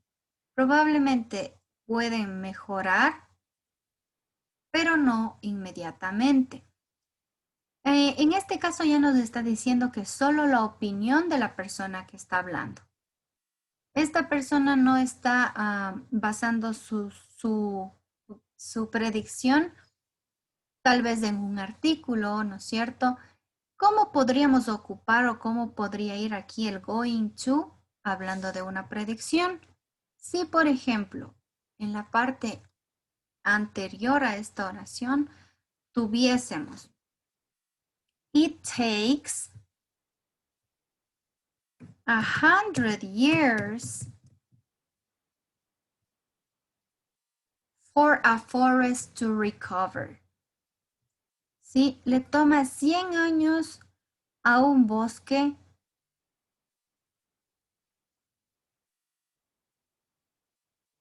recuperarse. They are going to get better. Vamos a ponerlo acá.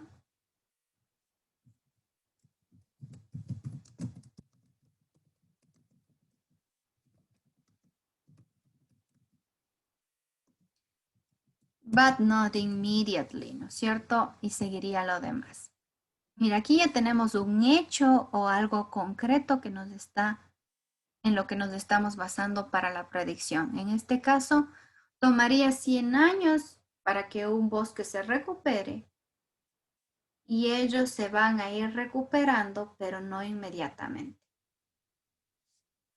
Ahí tenemos la diferencia y podemos ver los dos usos de will cuando nos basamos en una opinión y going to, que se me ha ido por ahí la N, perdón.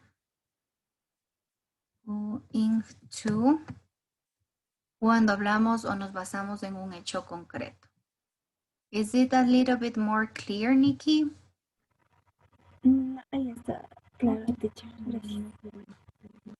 Ok, entonces, mucho ojo, ¿no? Con lo que está antes del futuro. Ahí nos puede dar la respuesta. ¿Por qué están ocupando will o qué puedo ocupar? Si ocupo will o going to. En el caso de que ustedes tengan tal vez una pregunta de opción múltiple. ¿Sí? Y no saben cuál de los dos ocupar. Lean lo que está antes. Les puede dar una ayuda o una pista. Anybody else? Do you have maybe another question, guys, about the future forms?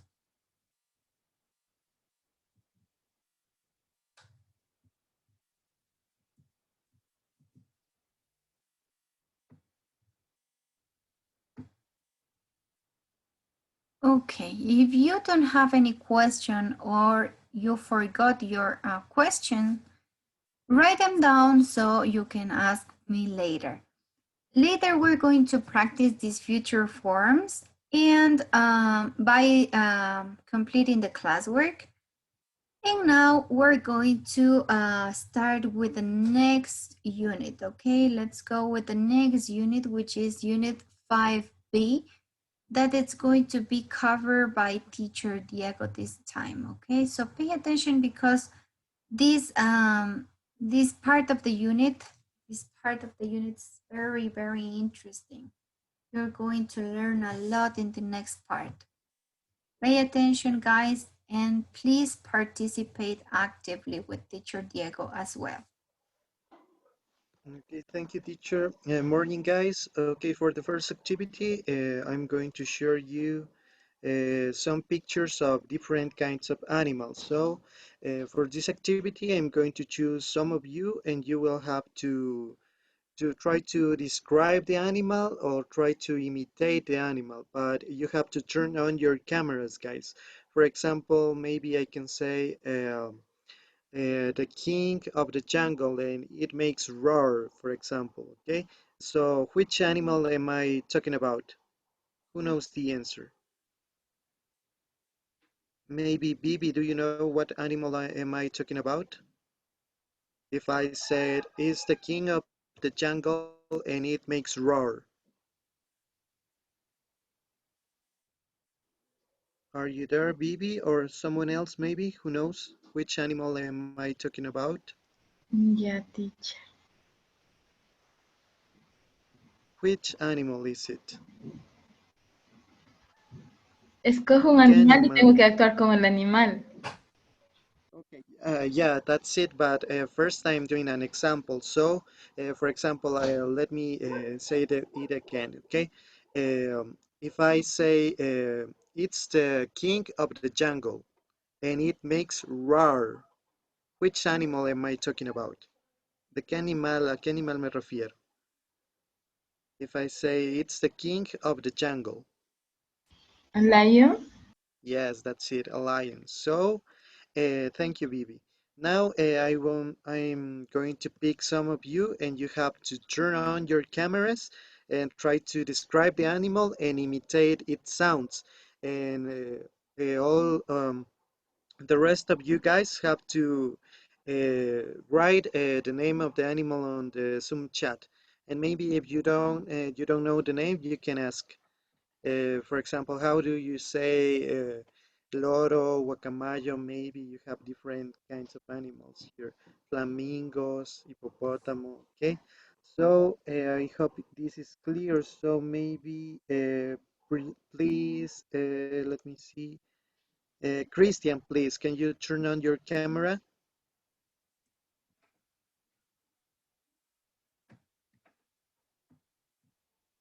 Christian, are you there? Okay. So, Christian, you have to choose whatever of these animals, but you don't have to tell the name.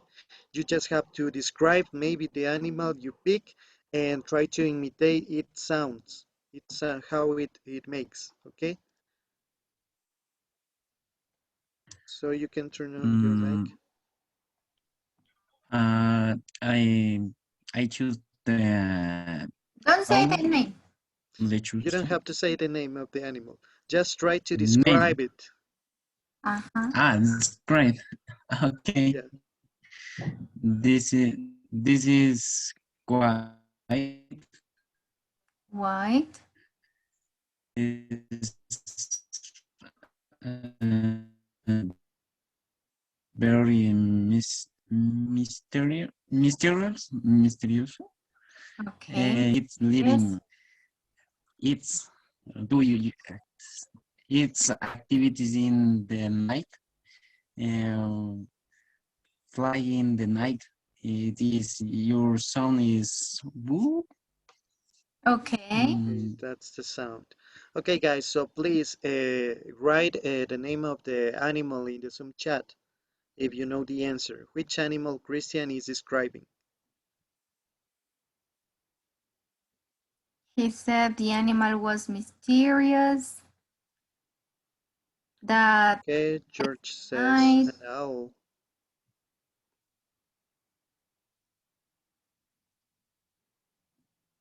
Okay, so was it an owl, Christian? Yes, teacher. It's Okay, all. thank you, Chris. Thank you. Okay, so let's see now, please. Gabby, please, can you turn on your camera?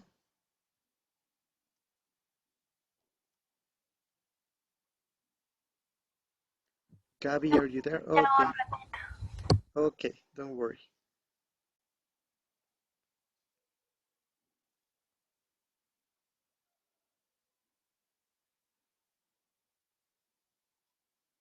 Okay, so the same activity, please.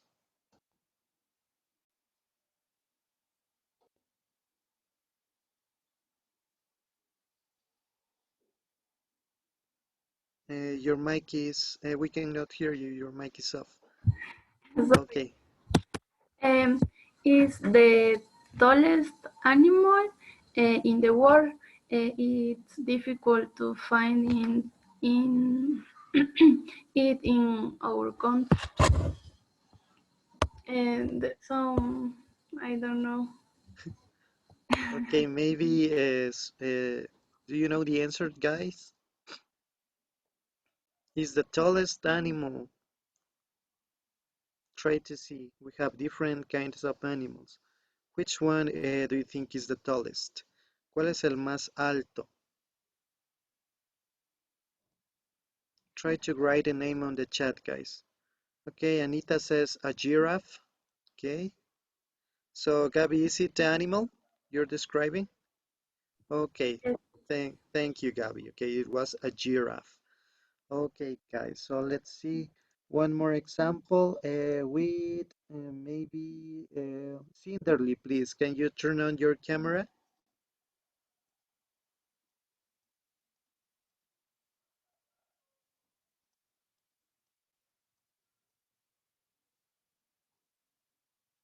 Okay. Yes. Okay, thank you, Cinderly. So the same, please.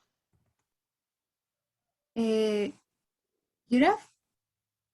Okay, let me explain you. Okay, the last animal was a giraffe indeed, but now you have to choose any of these animals except again a giraffe and an owl because those were ya vimos esos. Okay, so you have to choose one of these animals, but you don't have to say the name. You just have to try to describe the animal and try to imitate its sound. ¿Cómo hace? Vamos a tratar de imitar al animal. Okay, try to pick up whatever of these animals that you can see, or maybe some others.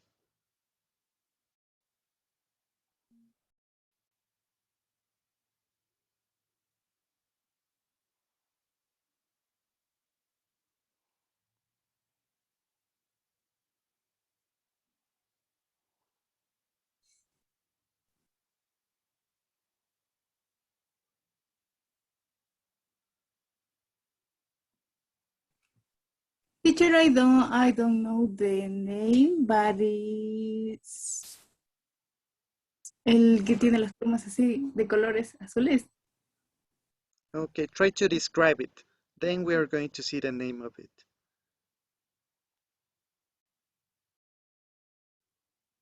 A ver, this is an animal that have plumas, pens, and it is the color blue and sky blue and green. Okay, green. What else? Any other detail, maybe?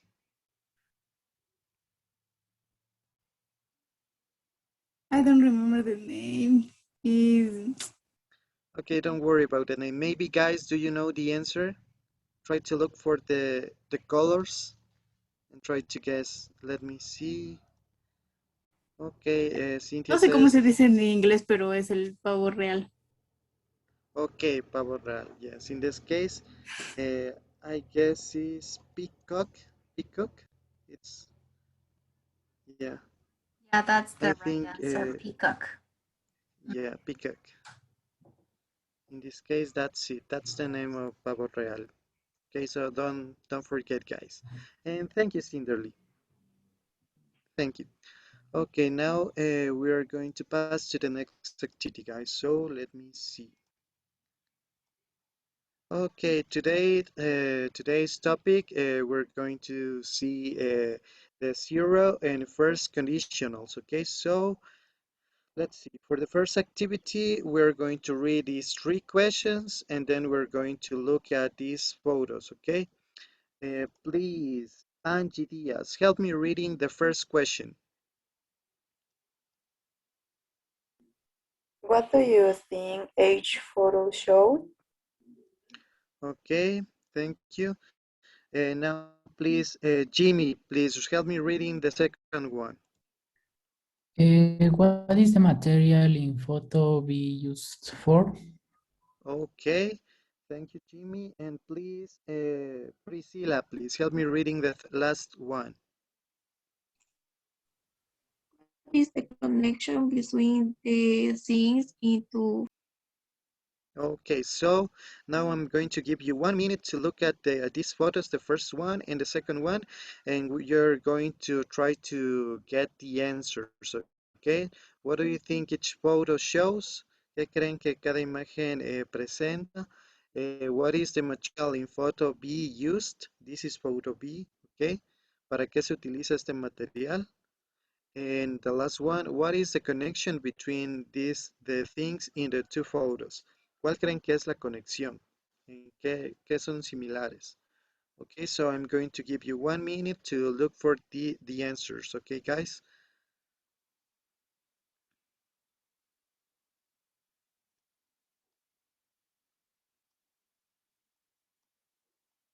Doesn't Here have. we need to add the auxiliary verb that in this case is doesn't, okay? Doesn't have time to relax.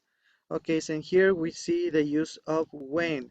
So we're going to see the use of when and the use of, let me see, if. Okay, so here we have again. Okay, here we have. Okay, here it is. So in the first one, we can use if when to talk about things which will possibly or can happen. Okay, we need to use this if with will when we are going to talk about this. In this case, let me select uh, things that which will possibly happen. Okay, in this case we use if, and also we use when for things which will definitely happen. Okay, usamos el when para cosas que definitivamente van a pasar. Por ejemplo, ¿en qué tiempo, con qué condicional utilizaríamos el when? Who knows? Who can tell me? Maybe Estefano, con qué condicional utilizamos el when?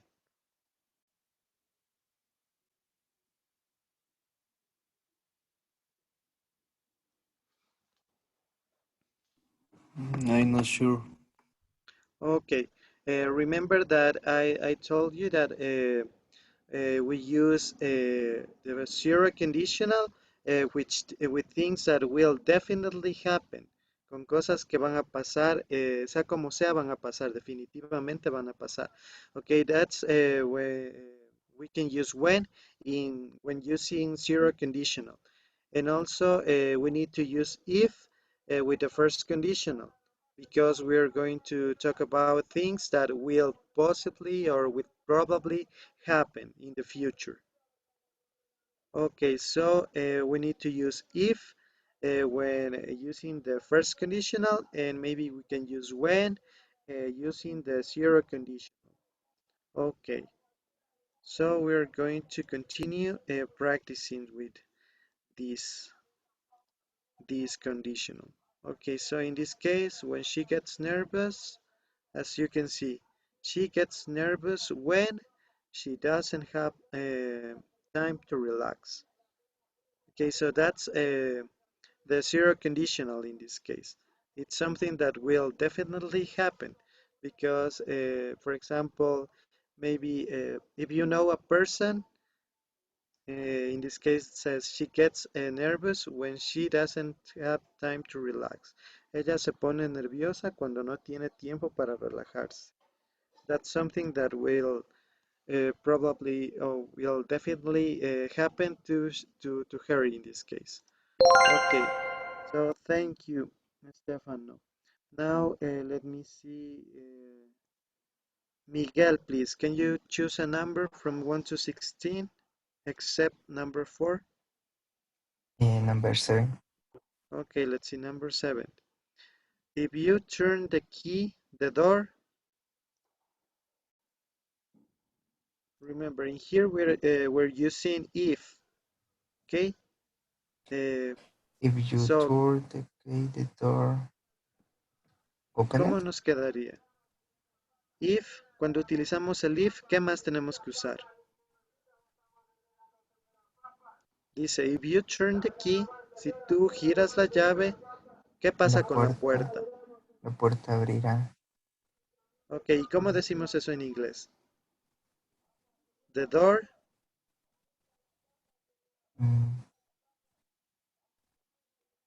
Remember the first conditionals. Yes, that's it. Will open. Will open. Yes, that's the correct answer, okay? If you turn the key, the door opens, okay? The door will open or the door opens. Okay. Just take into account, guys, all the conditionals are going to have the if. Todos los condicionales van a tener ese if. Ese if significa sí, pero no es el sí común que ustedes están acostumbrados a decir sí, sí voy, por ejemplo, un sí de afirmación, sino este if es un sí condicional. Quiere decir que ustedes están diciendo algo y van a tener un resultado, ¿no? Están haciendo o condicionando algo. For example, if you study, you pass.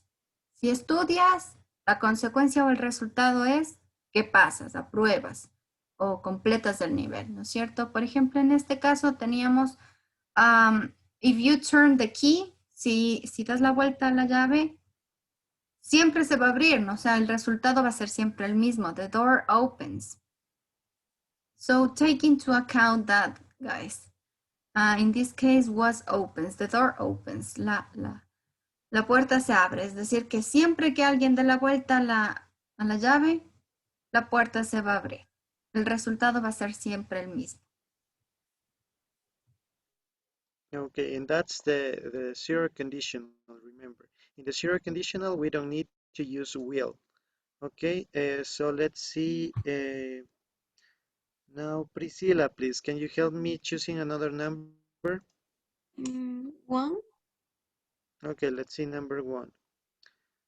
Here we have the clues, press and light. Okay, so if you, which one? If you press or light?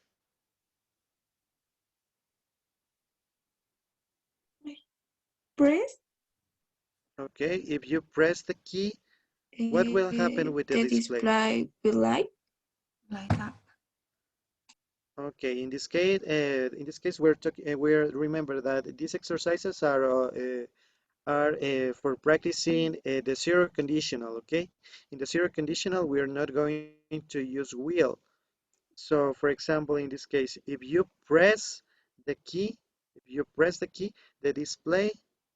In this case, ¿cómo ponemos el verbo light? ¿Cómo se pone? The display, remember, the display. Light. Lights, yes, lights, that's it. No Okay, so let's check. En el presente simple, siempre con he, she, it, aumentábamos S o ES al finalizar el verbo. Yes, in here we have the subject, that is the display. Remember that we can replace this part, the display, for the personal pronoun it. And we need to, it is third person, so we need to add an S in this case, okay? Lights up. Okay, thank you, Pri. Now let's see, maybe Cynthia, please help me with another number. Number 2. Okay, let's see number 2. green plants can't survive if. Here we have to put the verb with in negative, okay? Doesn't work there. Are you sure?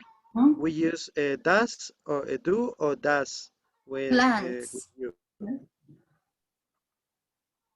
If you does Green plants go can there. survive if you. Okay. So in this case, we need to use the auxiliary. If you, ¿Cuál es el auxiliar which, que ocupamos en presente?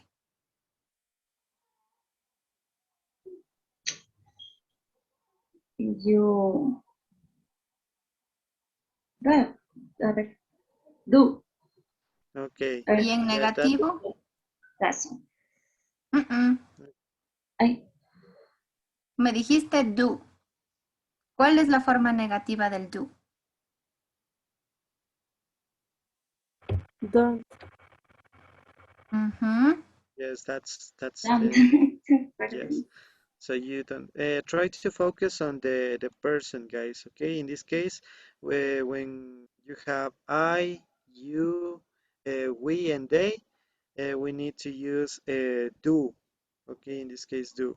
And when we find a third person like he, she, it, we need to use does. Okay. And in this case, it's negative. So, and we have you. So the correct answer is don't. Don't water them. Don't water. Okay. Green plants can't survive if you don't water them. Don't water them. Okay. Dice que las plantas verdes no pueden sobrevivir si no les das agua, si no las riegas. Okay, let's see now, please. Saulo, please. Help me with a number. Number 3. Okay, let's see number 3. We always feel good when everything. This is an easy one.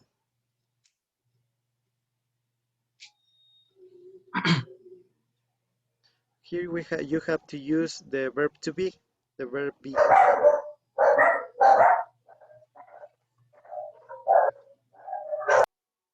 So, what's the correct answer? We always feel good when everything.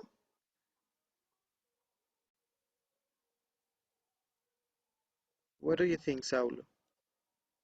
Dice, nosotros nos sentimos bien, siempre nos sentimos bien cuando todo, when everything. Do. Do. Here you have to use the verb to be, verb be. Are? So, when everything are okay, are you sure?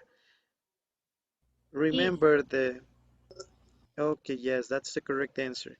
Remember in this case, let me select this word, everything, okay? What does it mean, this word? ¿Qué significa everything? Who knows the answer? Todo, ok. Y como en este caso, estas palabras, por ejemplo, everything, nothing, ok, no one, in this case, estas palabras, siempre vamos a utilizarlas con el is, porque no sabemos de cuántas personas estamos hablando, o bueno, la cantidad en este caso, no sabemos, para que sea plural y vaya con el ar.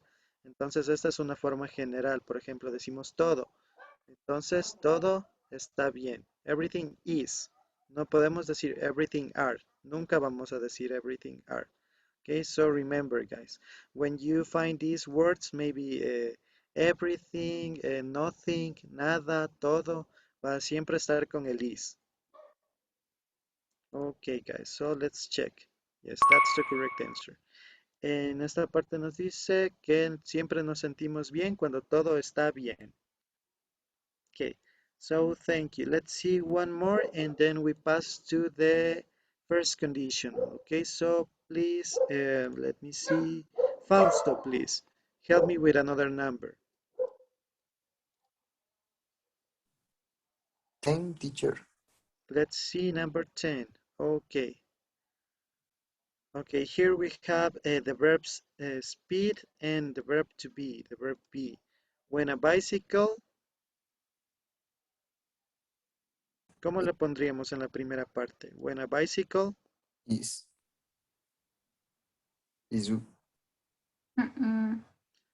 here we have, look at the words in the parentheses, okay? This first word will be placed in the first part of the sentence. And the second one, the verb be, in this case, will be entonces placed speeds here. Yes, speeds. When a bicycle speeds up, it is okay, it is more difficult to stop.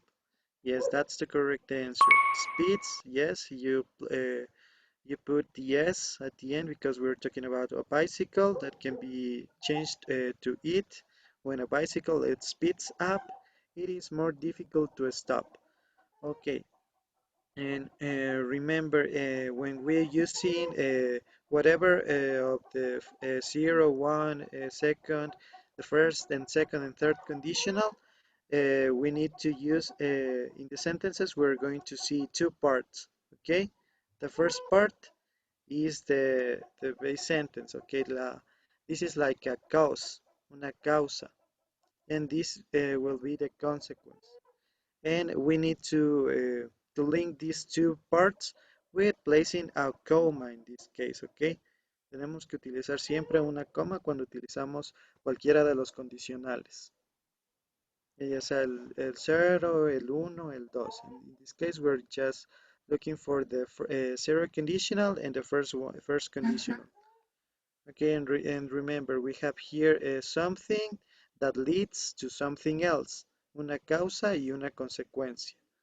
Okay, and in this case, we see that we are using when, because the context of the sentence, it's something that will definitely happen, okay? Es algo seguro de que pasa, es muy claro. Dice, cuando una bicicleta acelera, it speeds up, se acelera, it is more difficult to stop. Es más difícil parar. Cuando digamos estamos con la bicicleta en una bajada y ya coge velocidad, ya se nos hace muy difícil parar. Es un hecho real. Entonces, en este caso utilizamos el when.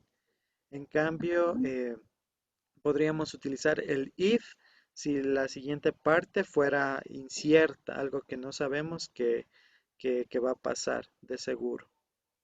Okay, so hope this part is clear, guys. So now we're going to, let me clear the drawings.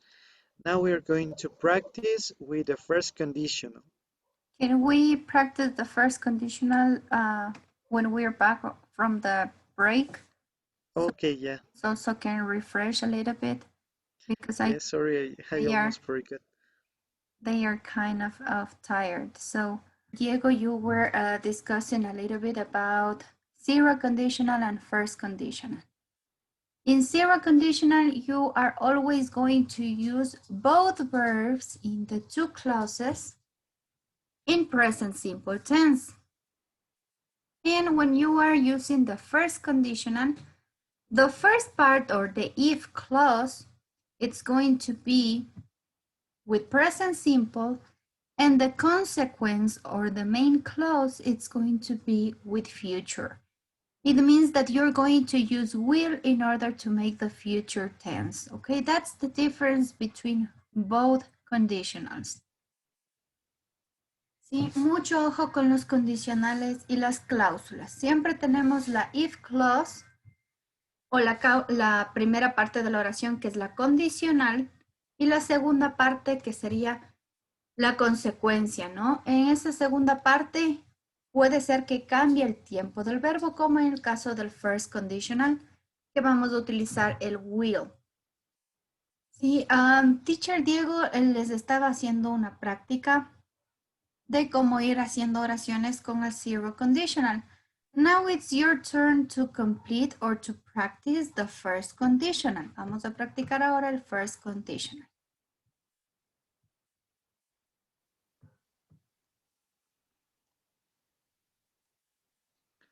Okay, guys, here we have the exercise. We're using the first conditional. So please, Angie, please help me with a number from 1 to 16. Nine.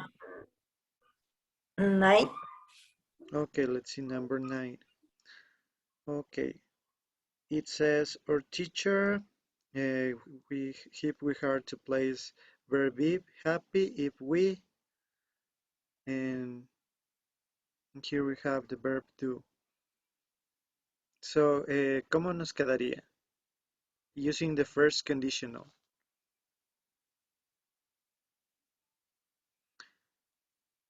Let me see. ¿Cómo crees que nos quedaría, Angie? Our teacher is happy. Ojo. You can erase the comma. Puedes borrar el comma. I'm going to explain you something, guys, just for you to don't get confused, para que no se confundan. Todos los condicionales, todas las oraciones condicionales tienen dos partes. La primera parte, que es la if clause o la cláusula condicional que les decía. En este caso, desde if hacia adelante nos está dando la condición, ¿sí? If we, si nosotros, ¿qué? ¿No es cierto? Si nosotros hacemos esto, pasará algo como consecuencia. En los condicionales nosotros ya sea podemos ocupar primero la condición y después el resultado, es decir, que primero podríamos poner if we close the door, ¿sí? Si nosotros cerramos la puerta, there will be no sound, ¿no es cierto? No habrá ningún ruido, no habrá ningún sonido. Primero la condición, es decir, if we, ¿no es cierto? Podríamos empezar una oración con el if, o el if, como en este caso, podría ir como segunda parte. ¿Sí? Primero pueden decir ustedes la consecuencia y después la condición. Por ejemplo, si ustedes dicen, te vas a caer, ¿no es cierto? Esa es una consecuencia. Y luego nos dicen por qué. Si vas muy rápido, por ejemplo. Te vas a caer si vas muy rápido. You will fall, te vas a caer. If you run fast. Si corres rápido. En este caso estamos diciendo primero la consecuencia y después la condición. ¿Sí? Es intercambiable. Podemos primero utilizar cualquiera de las dos, ¿no? Primero podemos empezar con if o el if puede ir en el medio. Pero ¿qué pasa? Si el if va en el medio, como en el caso de este ejemplo, no vamos a utilizar comas. No se utiliza la coma. Solo cuando nosotros empezamos con la consecuencia o con la if clause. Es decir, si ustedes dicen, if we run very fast, si corremos muy rápido, ahí sí ocupamos la coma. Coma, we will fall into the ground. Nos vamos a caer al piso, ¿no? Entonces, si la cláusula empieza con if, utilizamos la coma y luego la segunda parte que sería el resultado. Hay que tomar muy en cuenta que siempre en la cláusula que ustedes tengan if en el first conditional va a ir siempre en presente simple conjugado el verbo. ¿Sí? Siempre que ustedes tengan el if al inicio, en este caso, en first conditional, el primer verbo va a ir en presente simple. Y la consecuencia o el resultado, como va a ser a futuro, va a ir utilizando el will.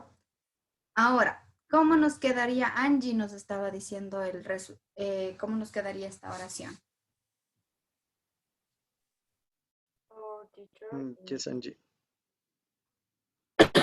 Our teacher is happy if we will do our homework. Estás diciendo, nuestra profesora está feliz si nosotros haremos los trabajos en el futuro. Acuérdense lo que les decía. Donde está if va en presente simple. El resultado va a ser a futuro. ¿Cómo nos quedaría?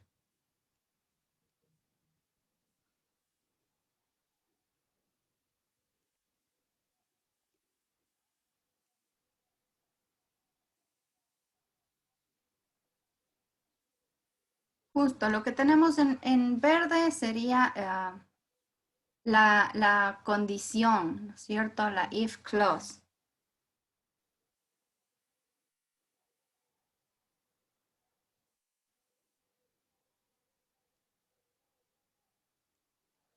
Anybody, anybody help us? ¿Cómo nos quedaría? Exacto, el rojo es el result. Our teacher will be happy if we do our homework.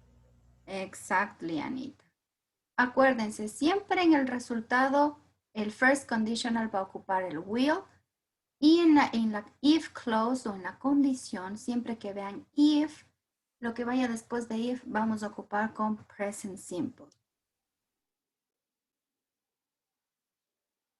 Okay, guys, so that's it. That's the correct answer, guys. So here, let's check, and that's it. Our teacher will be happy if we do our homework.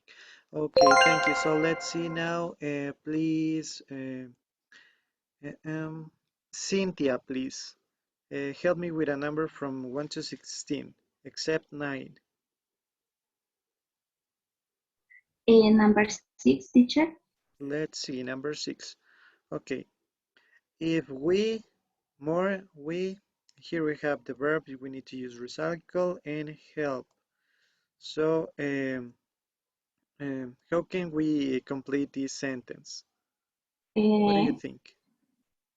If we recycle, more we will help the planet. Yes, that's it. Yes, that's the correct answer. If we recycle more, we will help the planet. Yes, that's the correct sentence. The correct answer, sorry.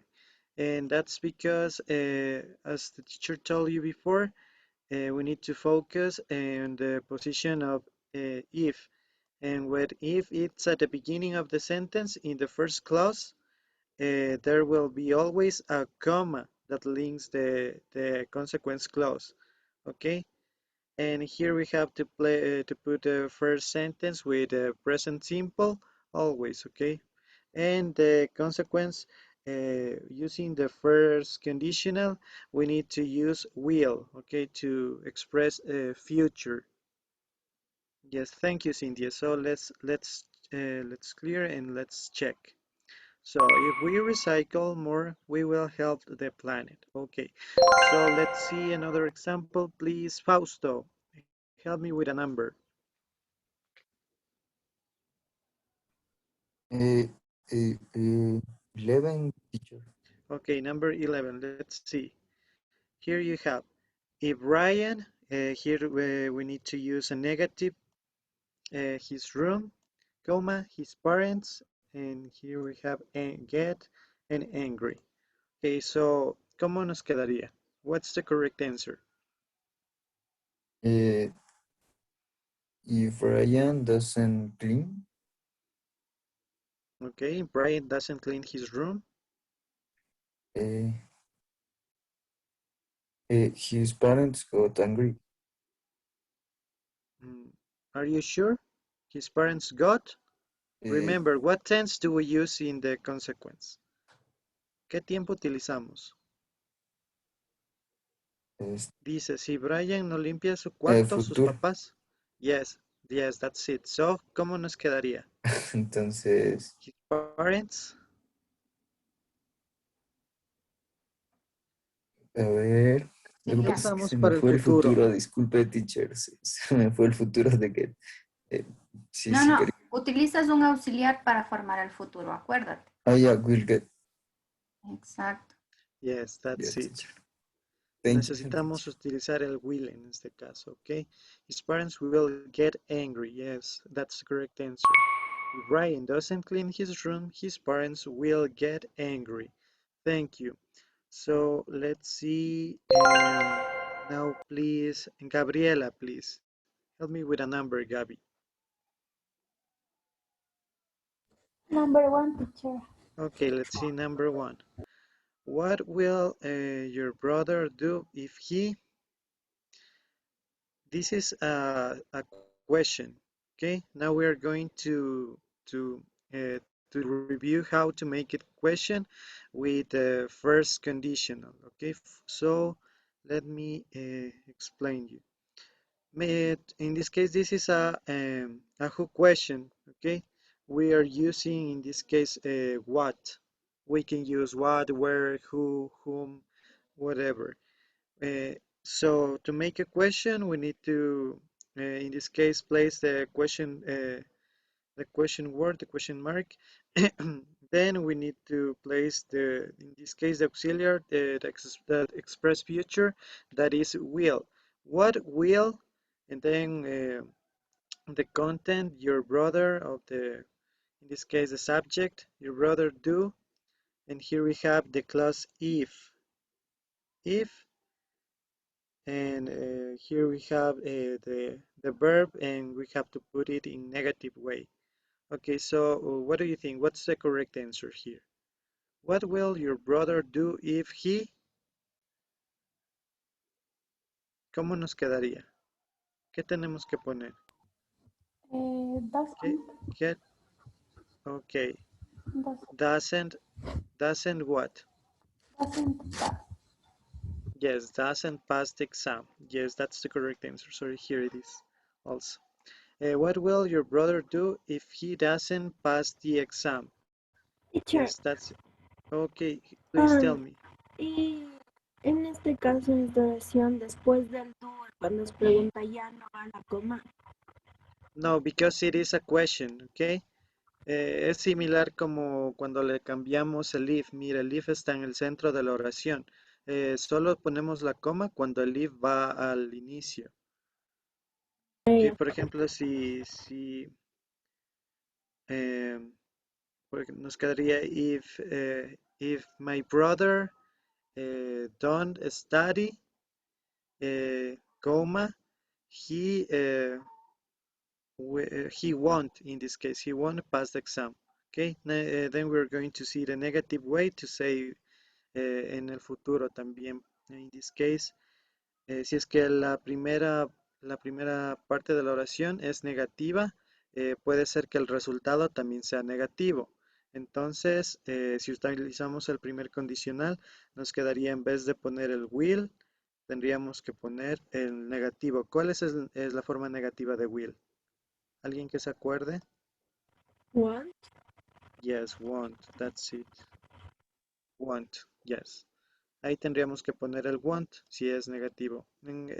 También existen casos en los que la primera cláusula es negativa y el resultado puede ser positivo.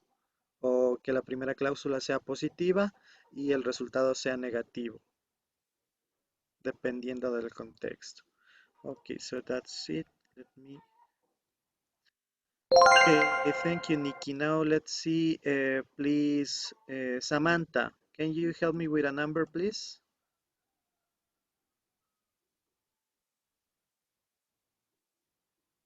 Number 2. Okay, let's see, number 2.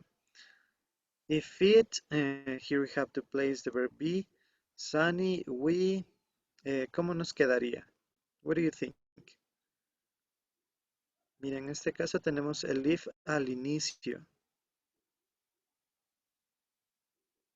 ¿Cómo nos quedaría la oración cuando el if va al inicio? Sería el ¿En qué bien tiempo pasado. va la primera?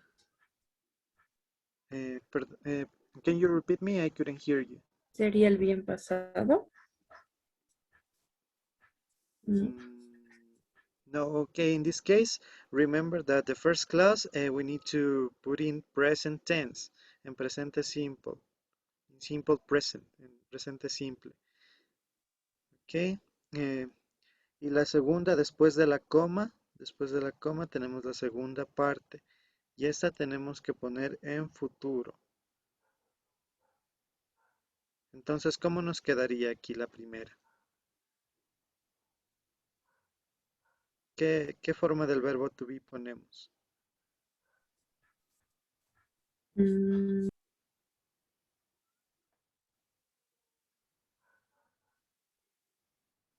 ¿Cuáles son las formas del verbo to be? Do you remember?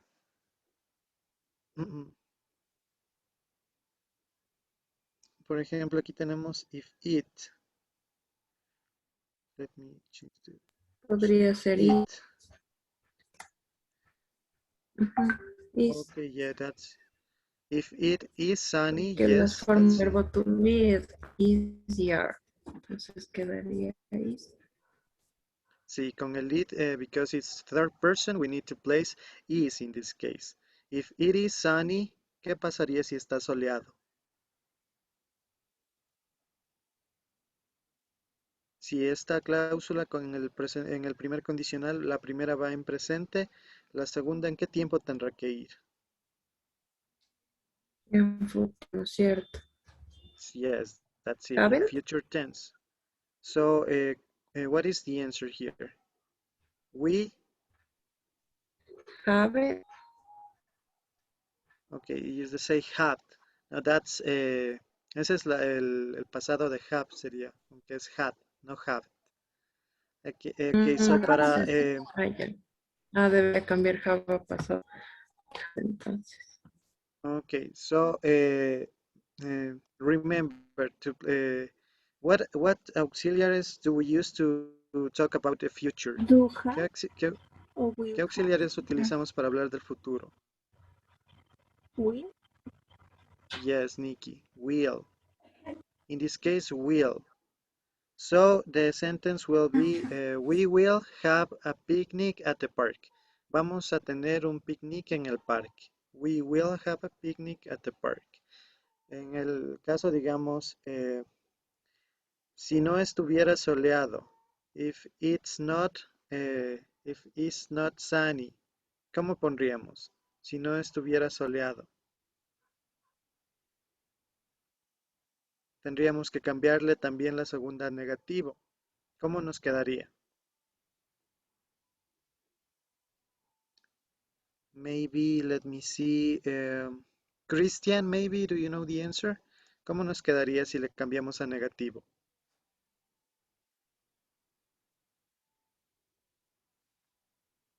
Don't have, teacher. We don't have. Are you sure?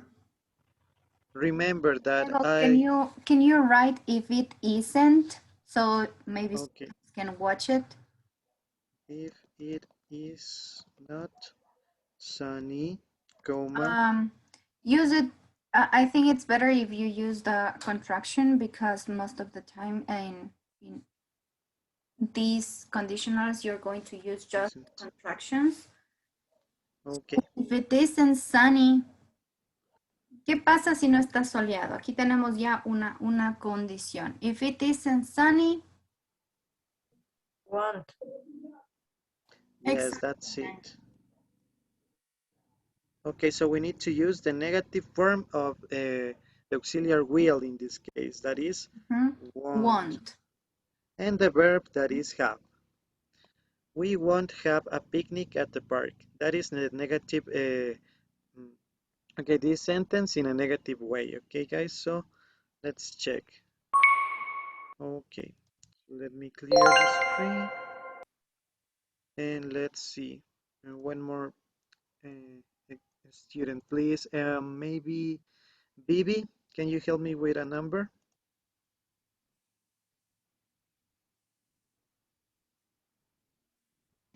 The 8. Okay, number 8. Let's see.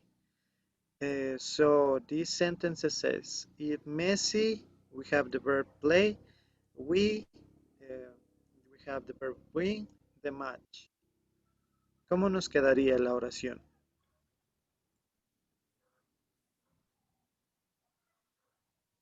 Remember that the first clause we need to use simple present in this first clause.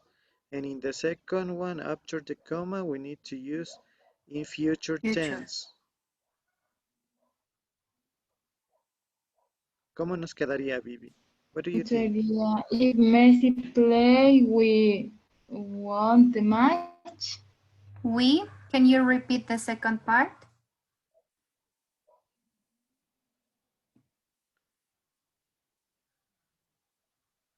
Can you repeat the second clause, the one in red?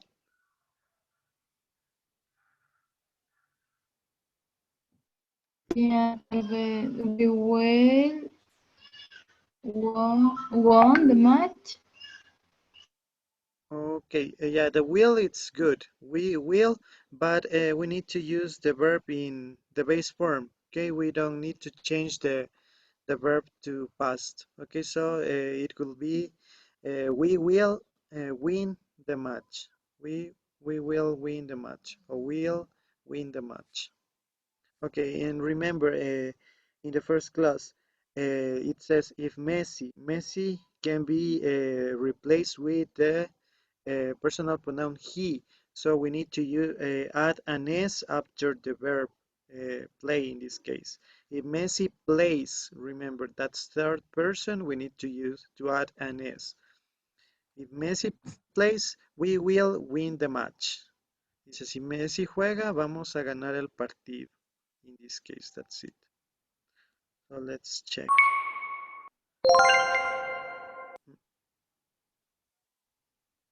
Maybe one more student. Let me see. Who hasn't participated? I guess Luis, please. Luis Enriquez, please help me with a number.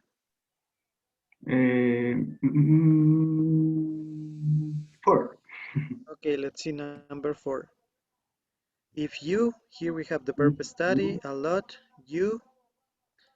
This If is an easy you example.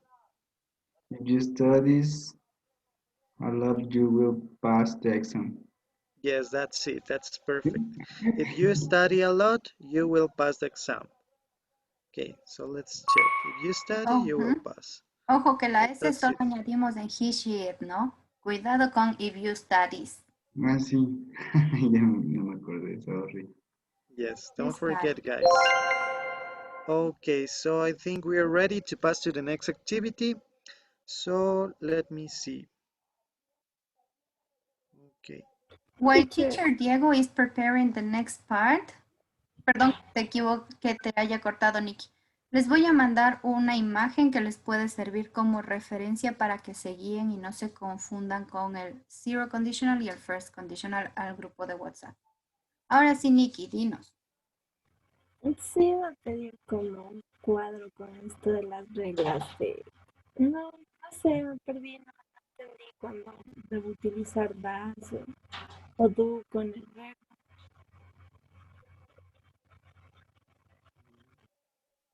Okay. So, a ver. Let me do something. Sorry that I cut you, Dieguito. Perdón que te corte, Dieguito. Vamos a hacer algo como para que quede mucho más claro. Okay. Here I'm going to divide this chart in two parts. Pay attention, guys. This is going to be zero conditional. And in the other side, we're going to talk about a little bit about the first conditional.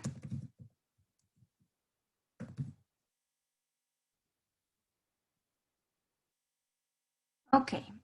The zero conditional, you were saying in the rule that you wrote before that these are situations that are always going to be true. Always.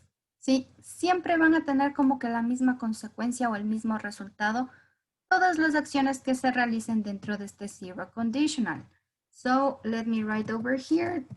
We're going to have the same result. Just for you to know. Okay. And you can use, or you are going to find the clauses if or when you are talking about the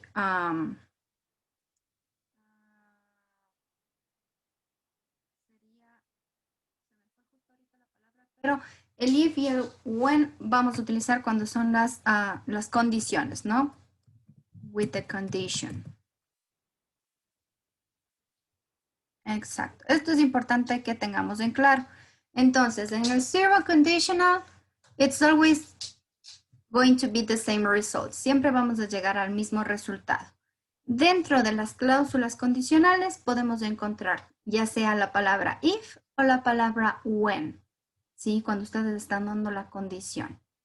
Y el resultado, pues, ya saben que es libre, ¿no? El resultado siempre va a ir,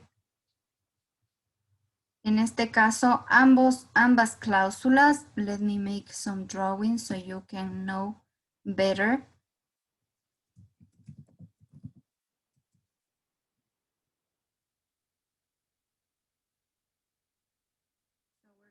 Have the first clause if plus a subject can be plus another verb in simple present form. Okay, so this is going to be the first part of the clause. Si la primera cláusula que nosotros tenemos va a tener como que esta forma. Es decir, puede empezar con if, ir acompañada de un sujeto y un verbo, el verbo siempre en presente simple, ¿no? El primer tiempo que ustedes aprendieron, presente simple. Si nosotros empezamos la oración con el if, vamos a tener que poner una coma para separarla de la consecuencia. Sí, eso es muy importante. Luego, en la consecuencia va a ir igual con un verbo en presente simple.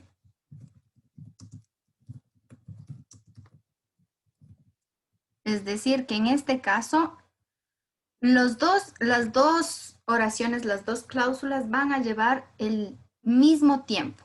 Todo se va a desarrollar dentro del mismo tiempo. Todo va a ser en presente simple. Okay. We can have here a subject plus a verb in present simple plus a complement, okay?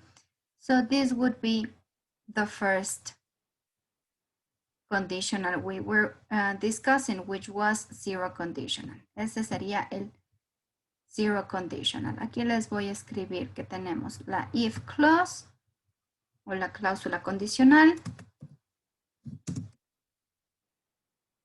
Y acá tenemos el resultado, result or consequence, or maybe called main clause. Ok, podemos encontrarlo o denominarle con cualquiera de estas tres formas a la segunda parte. Sí, ese es el zero conditional. Presente, presente, en ambos casos. Si es que nosotros deseamos invertir y dar primero el resultado, la consecuencia y después la condición, no hay problema, se puede dar, pero solo vamos a quitar la coma. Ya vamos a hacer ejemplos. Let's make a sentence. Vamos a hacer una oración utilizando este if del zero conditional. For example, algo que les pasa a ustedes. I study a lot. ¿Qué pasará si ustedes estudian mucho? ¿Qué les pasa a ustedes siempre que estudian mucho? How do you feel?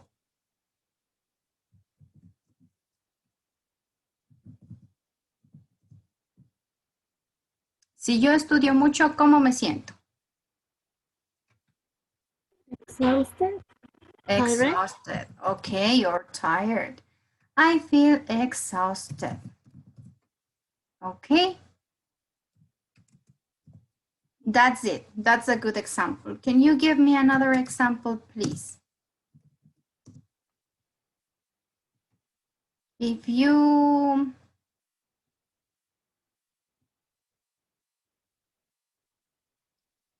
Vamos a ver otra situación.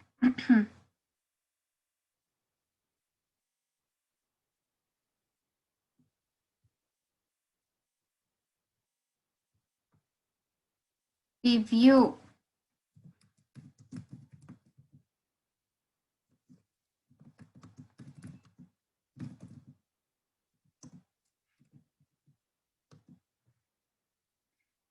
don't study,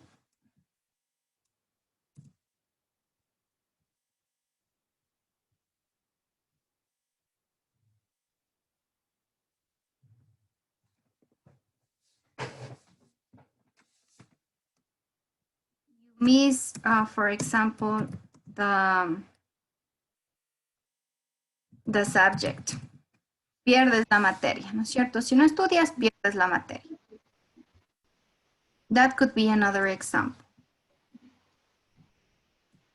So, es algo que siempre va a pasar, ¿no? Va a tener siempre el mismo resultado. Si no estudiamos, pues perdemos la materia. Si estudiamos mucho, nos vamos a cansar, nos vamos a fundir. Ahora, en este caso tenemos, o ustedes pueden ver, miren, tenemos en todos los casos verbo en presente,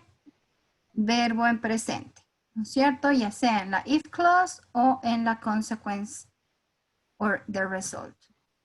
Tenemos verbo en presente y verbo en presente en ambos casos.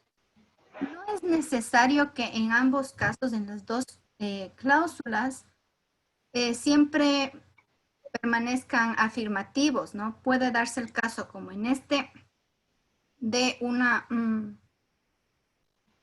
un verbo de forma negativa, por ejemplo, don't study, y el resultado, ¿no es cierto? Otro verbo, como por ejemplo, miss, que es perder, ¿sí? If you don't study, you miss the subject. Si no estudias, pierdes la materia. No necesariamente necesitamos que si está negativo en la primera cláusula, esté negativo en la segunda. Puede variar. Lo que sí es importante es que tomemos en cuenta que podemos cambiar el orden. Ahora ustedes me van a decir cómo nos quedaría si cambiamos el orden y primero ponemos el resultado y después la condición. ¿Cómo nos quedaría si hacemos al revés? La primera.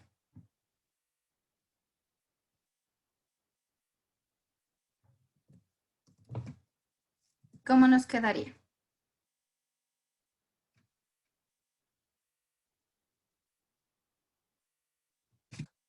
How would you say? I feel exhausted. Ajá.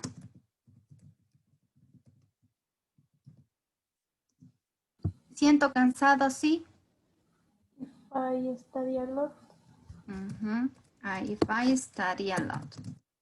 In this case, I don't need to use any commas. No necesito ninguna coma en este caso, porque el if va en el medio. ¿Sí? Va como la segunda oración. No necesitamos separar con ninguna coma. ¿Sí? I feel exhausted if I study a lot. Me siento cansada si es que estudio demasiado. Sí, tenemos aquí el verbo en presente simple, mantenemos verbo en presente simple. Eso es muy importante en el zero conditional. Ahora, en el first conditional, que se estaban ustedes equivocando. Something else I need to clarify that Nikki was asking.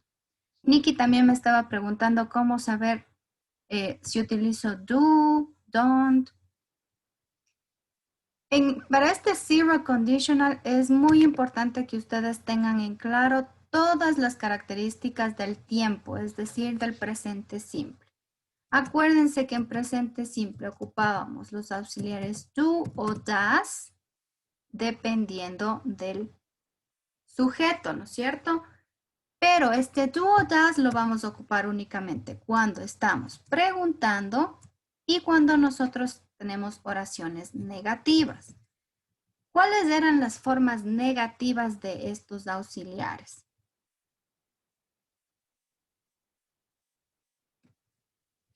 Don't y doesn't. Don't and doesn't, exacto. Y lo mismo, ojo, no se olviden que ustedes van a ocupar don't or doesn't, ¿sí? Cuando estén haciendo una oración o una condición negativa o tal vez hablando de un resultado negativo, ¿sí? Y el do o el does lo vamos a ocupar básicamente Cuando ustedes quieran hacer una oración afirmativa, la única particularidad que teníamos en este tiempo presente simple era que con los sujetos he, she o it, el verbo teníamos que añadir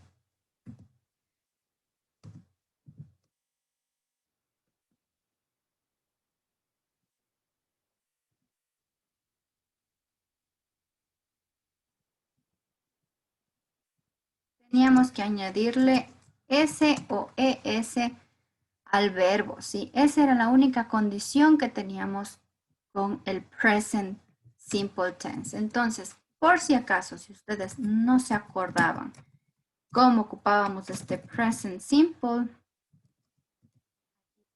reglitas, ¿sí? Que deben tomar en cuenta para ir ubicando en el zero conditional. Eso en cuanto al zero conditional. Ahora, ¿qué pasaba con el first conditional?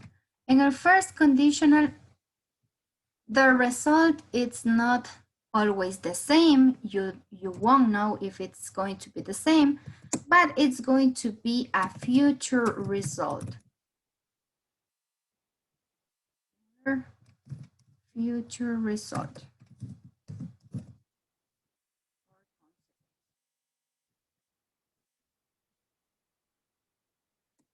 If we talk about a future result or consequence, we're going to need a future form. Si hablamos de un resultado futuro o una consecuencia al futuro, de ley vamos a ocupar un tiempo futuro. Sí, esa es la particularidad de este first conditional. Es decir, que la primera parte o la cláusula que va con if, la if clause, let me write it over here. Esta if clause va a valerse igual que en el tiempo anterior, en el ejemplo anterior. Vamos a tener el if plus a subject plus a verb, and the verb is going to be in present simple. Es decir, que la primera parte se mantiene igual. ¿Sí? Vamos a seguir utilizando un verbo en tiempo presente, presente simple. Utilizamos la coma, no nos olvidemos de la coma, si es que empezamos con la cláusula if. Y la segunda parte, es decir, the result or the consequence, it's going to be obviously in future because we were saying that we have a future result. Si hablábamos de que teníamos un resultado futuro, so the result or the consequence, it's going to be in future.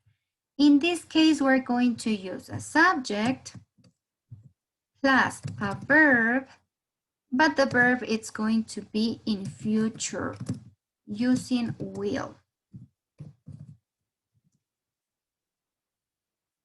Esa es la particularidad del first conditional. Es decir, que siempre el resultado, la consecuencia, va a llevar el will como auxiliar. ¿Sí? Acuérdense que cuando ustedes ocupan un auxiliar, el verbo va en su forma original. Es decir, si utilizo will, no voy a conjugar el siguiente verbo. El siguiente verbo, el que ustedes encuentren en paréntesis, va a ir en su forma original. Vamos a ver entonces algunos ejemplos. Okay, let's write some examples over here. If it, let me make here a line.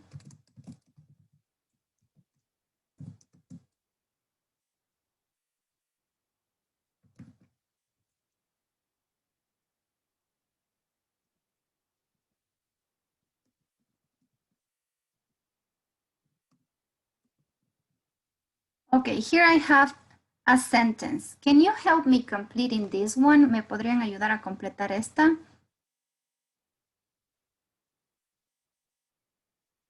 Sorry.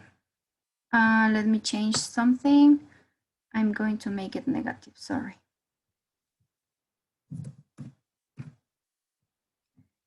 And let me write at the same way another, so we have two, and we can complete both at the same time.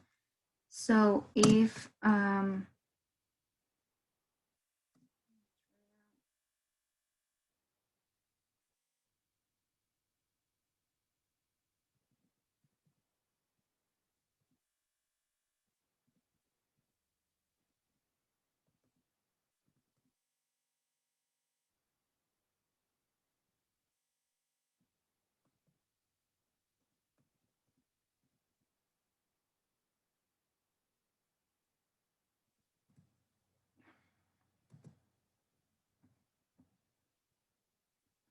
she will win the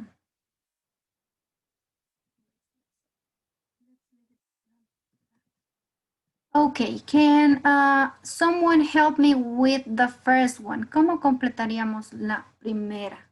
Can anybody help me? Me, teacher. Okay, Nikki. If it rains, Okay. If it rains,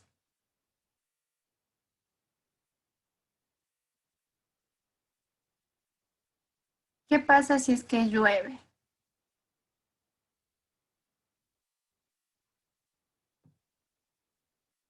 How would it be the second part? No te escucho, Nikki. La segunda parte no logro escucharte. Está el micrófono encendido, pero no logro escucharte. Okay. Sorry, guys. My internet just went off a few seconds, and that's why I lost connection. Oh my gosh. I hope somebody has made a screenshot because mine was lost completely. Did anybody catch the screen? Nikki, tú que estabas poniendo atención, tal vez hiciste un screen de la explicación. no, todavía no tengo el cuaderno.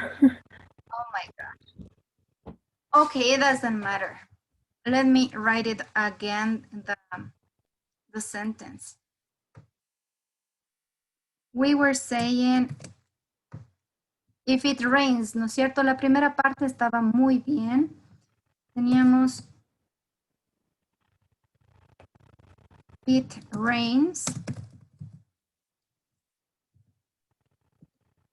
We Want to go exactly won't, porque les puse con negativa, ¿no es cierto? Won't go to the cinema.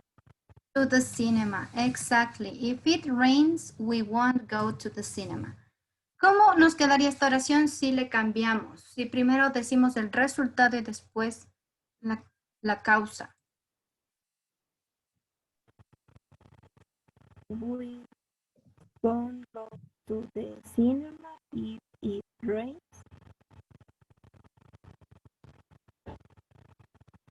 We won't go to the cinema if it rains. In this case, we don't need any comma, right? Aquí no necesitamos ninguna coma para separar. Pay attention to that, guys. Vamos a la siguiente. Tenía por ahí if Andrea space train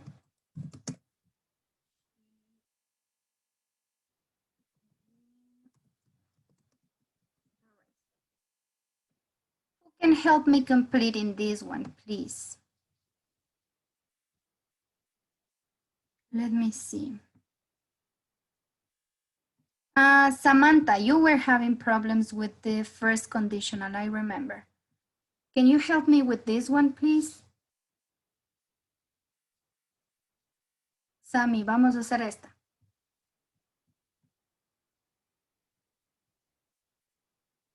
If Andrea. Where if Andrea is to mentalize. Can you repeat, Sammy? Te escucho bajito. ¿Puedes repetir? Mr. Teacher, Ujú. if Andrea tries, se aumenta la S. Exacto. She, she wins. La segunda parte va en futuro. ¿Cómo? She wins the race. She wins the race.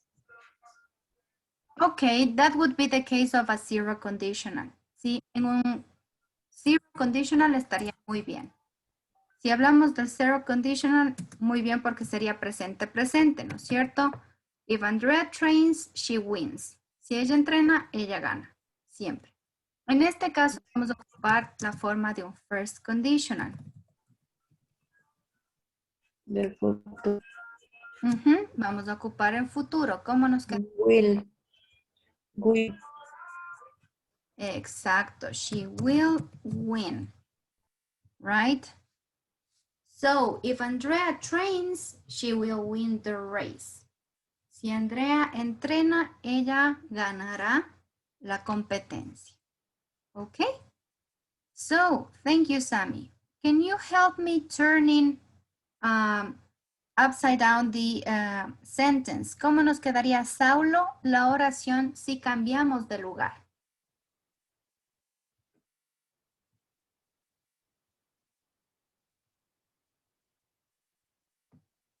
Quiero empezar ahora con el resultado. ¿Cómo nos quedaría, Saulo? Sería we want go to Chile.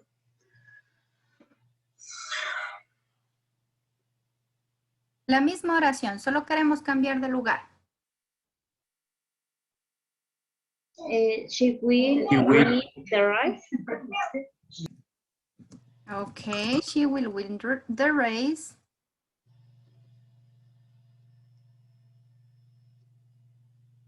If Andrea trains.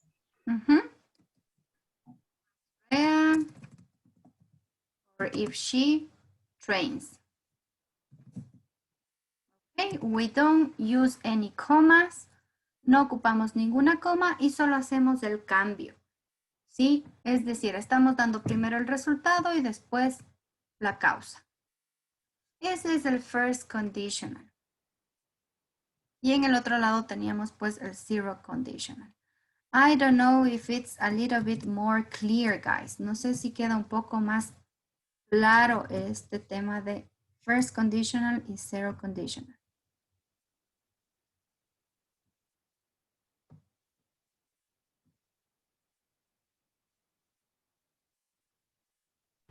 Teacher. Tell me. Digamos que para completar las oraciones sin saber qué es zero y es first, ¿cómo podría darme cuenta si las dos empiezan con él? ¿Cómo se dan cuenta? Ustedes mismos me van a ayudar con este siguiente ejemplo. Please, Nikki, can you see the screen? ¿Pueden ver la pantalla? Yes, teacher. Okay, here we have some sentences. For example, if I need your help with the project, ¿cuál de estas ustedes elegirían? Perdón, no vamos a empezar con la 7, sino vamos a empezar con la 2. Let's start with number 2. Can you help me choosing the right option for this one? If it rains a lot,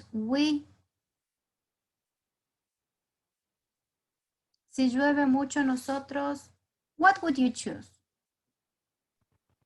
One go for a picnic. Exactly. One go for a picnic, right? Si llueve mucho, no nos vamos a ir, esa va a ser la consecuencia al futuro, no vamos a hacer el picnic, ¿no?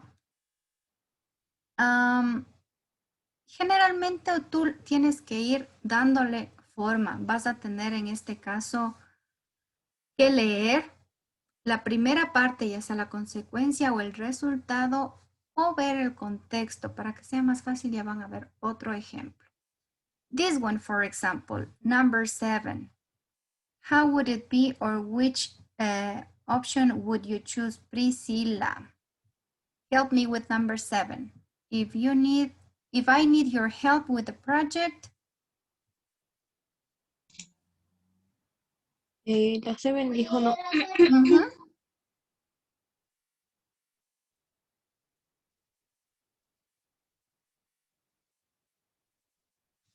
Si necesito ayuda con el proyecto, yo.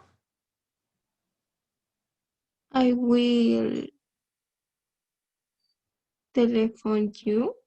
Okay, I will telephone you, or I will phone you. Exactly. Thank you. Let's continue with some other examples. En estos te vas a dar cuenta mucho más, Nikki, la diferencia. Okay. Here I have some options. Can you please help me completing the first one? I mean this. Can you help me completing this one, please?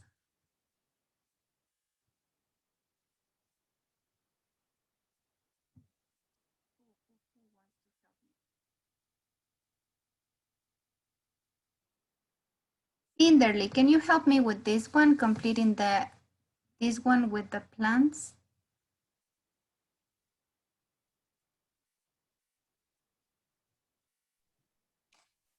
Plants die if... A ver, no. Plants will die. Okay. They don't get enough water. Exactly. Plants will die. ¿No es cierto? Las plantas se van a morir en el futuro. Se van a morir. If they, ¿qué pasa? Si es que no. If they don't get enough water. Si no tienen la suficiente agua, las plantitas van a morir, ¿no es cierto? Will die. Por eso ocupamos el will. Ahora vamos a ver cuál será la diferencia si, por ejemplo, hacemos este.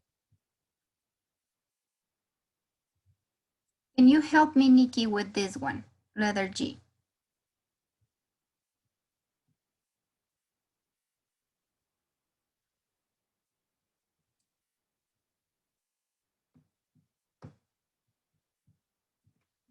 Nikki, are you there? I can't hear you. Yes, teacher. Estaba un rato en internet. ¿Cómo nos quedaría la letra G? This one. If you train that you get. Ajá, si tomas eso. You will get. Exacto, te vas a enfermar, ¿no es cierto? Es algo que te va a pasar. No podríamos decir si tomas te enfermas. No tiene mucho sentido, ¿no? En este caso, if you drink that, you will get sick, right? You will get sick. Podrías enfermar en el futuro. Esa es la consecuencia de que whatever. Okay, let's do another example. Juliet, mi querida Juliet, me va a ayudar con este. The one with the apple. If you eat organic food, you will feel a lot healthier. Exactly. If you eat organic food, you will feel a lot healthier. Exactly. Si comemos comida orgánica, nos vamos a sentir mejor. Now, can you help me with this one, please? Let me see. Can you help me with this one? Miguel. Are you there, Miguel?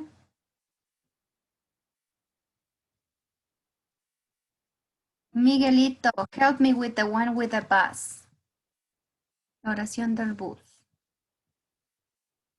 Sí, a ver.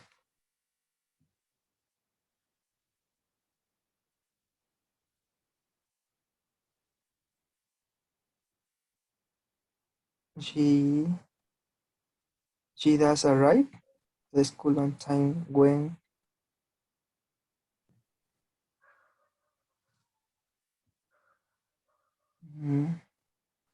Queremos decir, ella llega a tiempo a la escuela cuando toma el bus de las 8.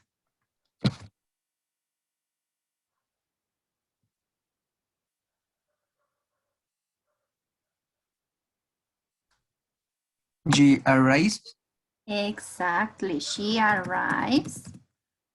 Good. at the school on time when she gets the 8 o'clock bus. Ok, ¿qué pasa en este verbo catch? Se le aumenta la S. La E y la S. La E, la S. Catches.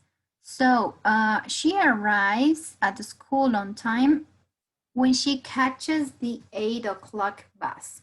Aquí tenemos un zero conditional.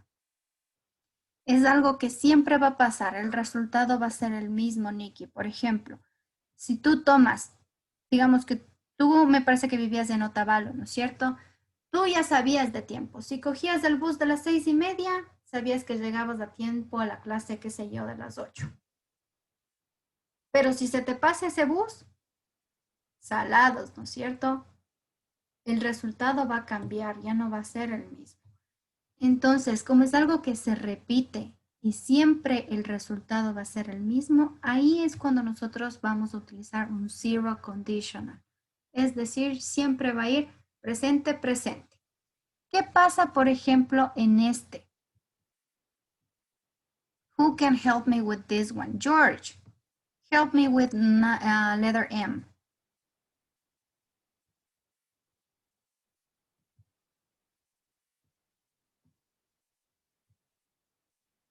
This one with the eyes. Estaba muteado. La M, teacher. When you put water in the fridge, it will freeze, ¿sí? Okay, yes. When you put water in the fridge, ¿qué pasa con el verbo congelar?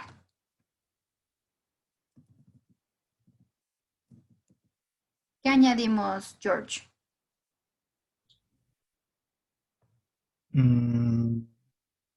La S. Exactly. It freezes. Cuando ponemos agua en el congelador, ¿cuál es el resultado? Siempre, siempre, siempre que ustedes pongan agua al congelador, it freezes, right? Siempre se va a congelar, van a salir cubitos de hielo, ¿no es cierto? It freezes. So the result is always going to be the same. Tal vez ese puede ayudarles como a diferenciar un poco cuál va a ser el uso, si utilizo zero conditional o first conditional. I don't know if it's a little bit more clear, Nikki, or the rest of you guys. Yes, teacher. Okay. So let's see. Teacher Diego, do you have any activity that you can do in 15 minutes? Or they will get longer? I had a speaking activity. They will have to record an audio. This I think will take 15 minutes. Okay, choose one of those activities so they can do it now and then they do their classwork. Okay, so yes, that speaking activity will be, I guess. So let me where it is.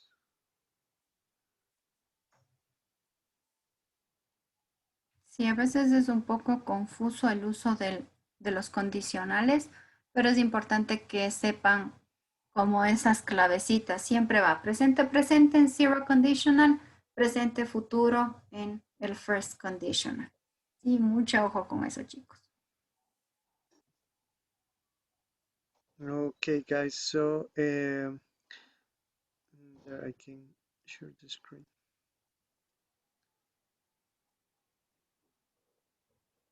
So let me see.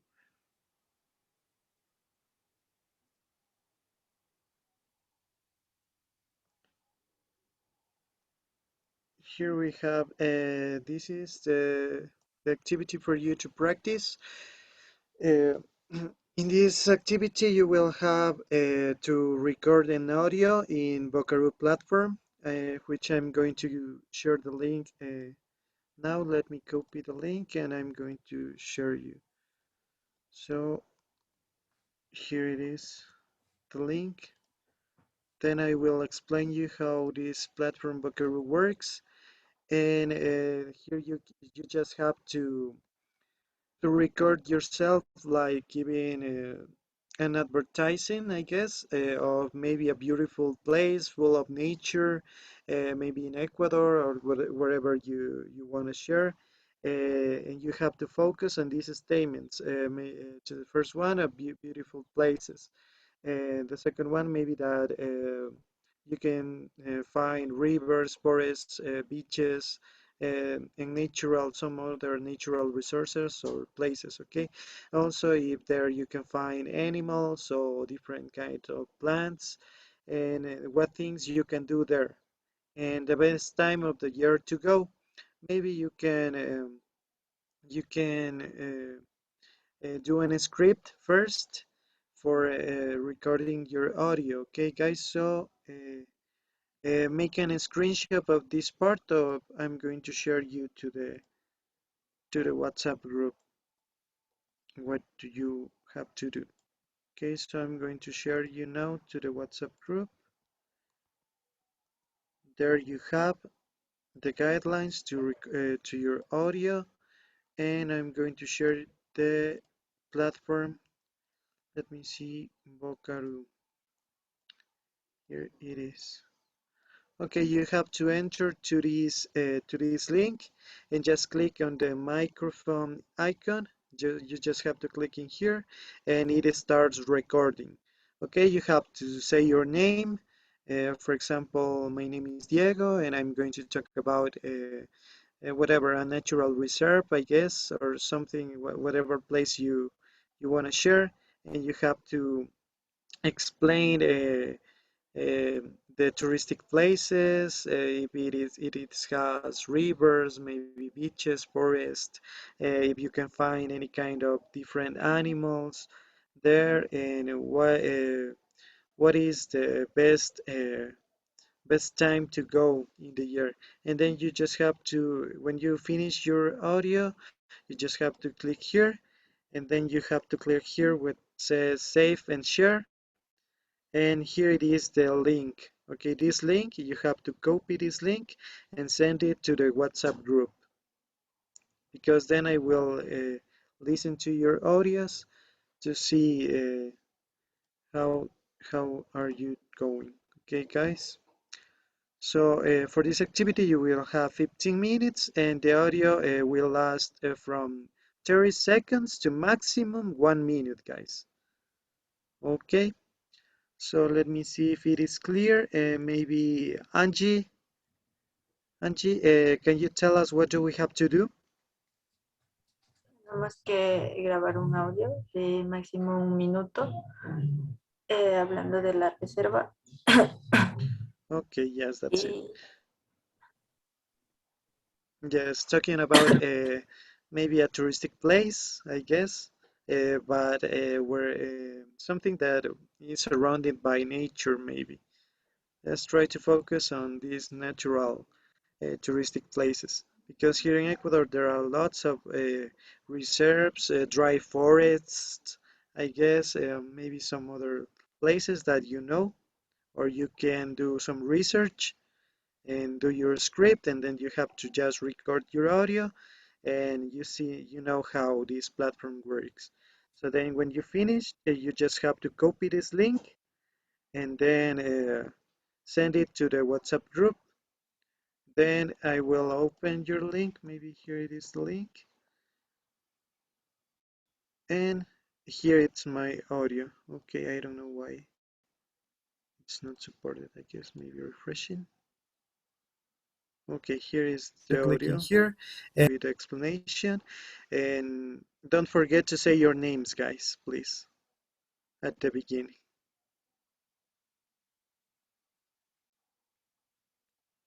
So, and if you have any question, please let me know. Can you remember me when did we use will? ¿Cuándo ocupábamos el will? Will is for decision immediately. Immediate or decisions. Good. Thank you. When else do we use will? ¿Cuándo más ocupábamos este will? Jimmy, can you help me with that?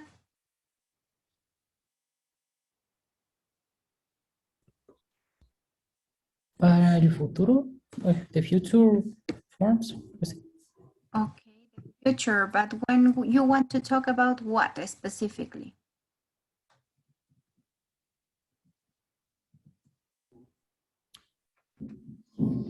The future, the verbs. Yes, we use will in the future with some verbs, but in which cases? ¿En qué casos? ¿O para cuándo ocupamos el will?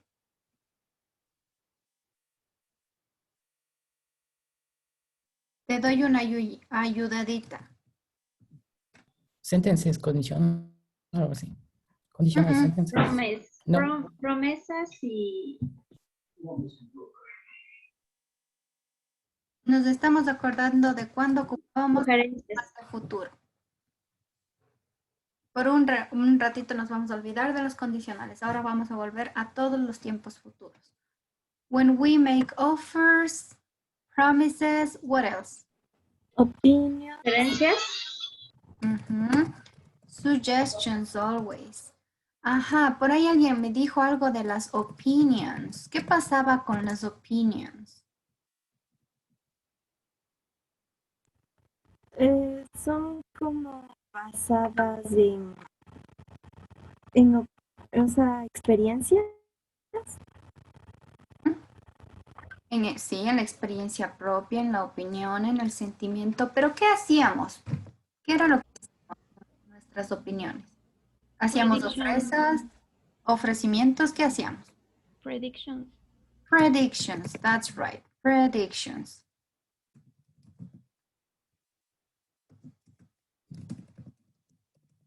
Exactly. So we were going to use will when we talk about decisions that are made immediately while we are talking or are spontaneous decisions. We also use will when we talk about offering something, promising to do something, or maybe suggestion to do something, and when we make predictions based in our opinions. What about going to? Acuérdense que también podíamos decir o referirnos al futuro utilizando este going to. ¿En qué situaciones? Si hablamos de decisions or plans, ¿qué pasa con esas decisiones, planes? Decisiones planificadas, teacher. Exactly, planned before or in advance. Somebody else was saying something else. Or decisions already made, right? So, decisiones, planes, citas, lo que sea que vayan a hacer a futuro, pero que lo hayan planificado con anticipación. What or when else are we going to use this going to? Prediction, teacher. As well in predictions. But what kind of predictions? Basados en hechos. Based on facts, exactly. So we have predictions based on plans. That's when we are going to use this going to. What about the present continuous with a future meaning? ¿Cuándo ocupábamos ese presente continuo con un significado como de futuro? En un futuro planeado que debía estar involucrado alguien, había un lugar o una fecha en específico. Exactly. We need to specify someone, the place or the date of this arrangement, right? So when we talk about arrangements,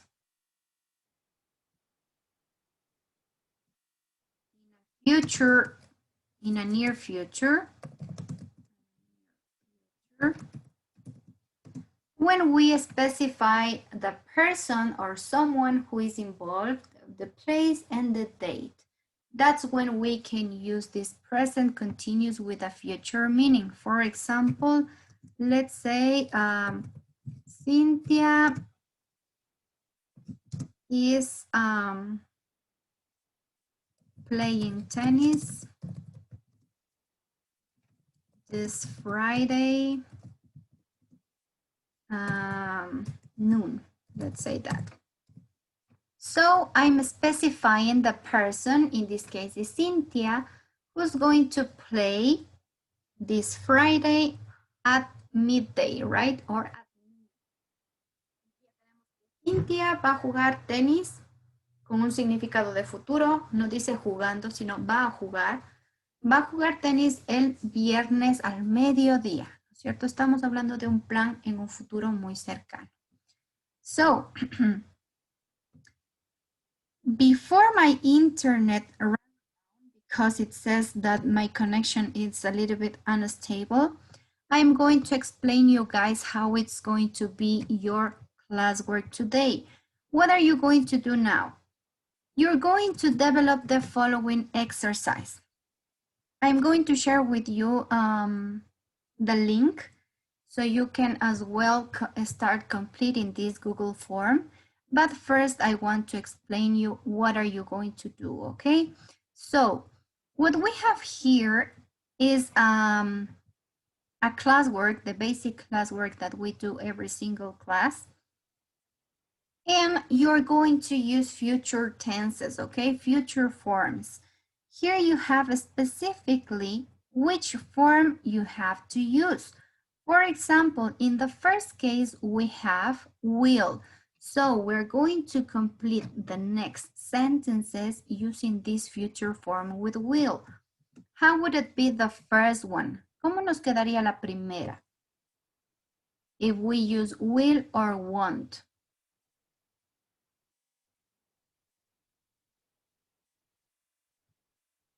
I think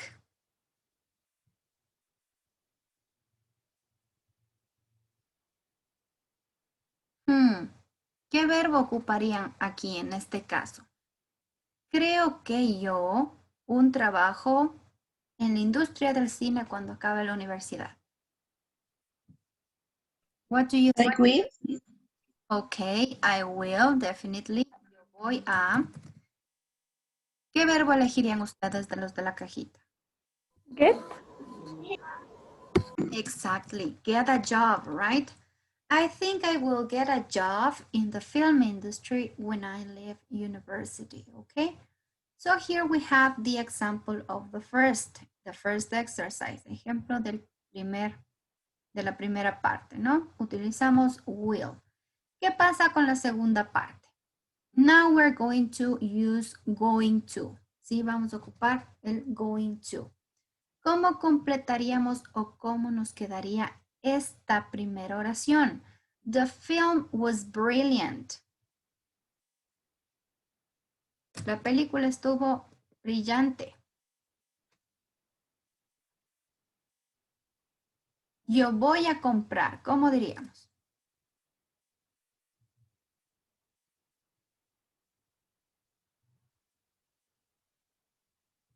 How would you say voy a comprar? I am going to buy. Exactly. I am going to buy. Okay. No se olviden de, en este caso, en esta parte, utilizar verb to be, going to, and the other verb. Okay, so I am going to buy the DVD. Okay, good. Thank you. Let's continue with the next. You're going to do, or you're going to conjugate the verbs you have in brackets in present continuous. ¿Cómo nos quedaría la primera parte en presente continuo?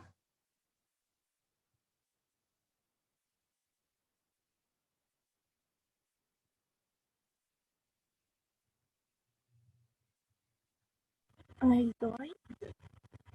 I am doing, exactly. I am doing lots this weekend. On Friday evening, I... Luego seguimos completando, ¿no? Estamos haciendo únicamente las primeras. I am doing. Estoy conjugando presente y el verbo con ing, ¿no? I am doing. El verbo to be más el verbo con ing. Okay, what about the last? This is going to be a mixture. Aquí sí es un mix de las tres formas. Will, be going to y present continuous. Así que ustedes van a elegir el que crean que calza mejor. I don't think people will go or are going to the cinema in the future. What do you think?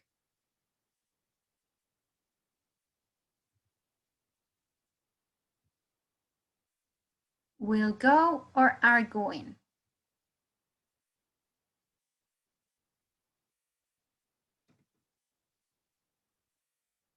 ¿Qué elegirían ustedes? Estamos haciendo una predicción basada en nuestra opinión. Will go. Will go. Don't think people will go to the cinema in the future, right? Y así vamos eligiendo la que ustedes crean que calza mejor. Ese es el classwork del día de hoy. Una vez que terminen, no se olviden de enviar las respuestas y de subir la evidencia al portafolio estudiantil. Now, can you see the link on the chat box in Zoom? I have just sent you the link.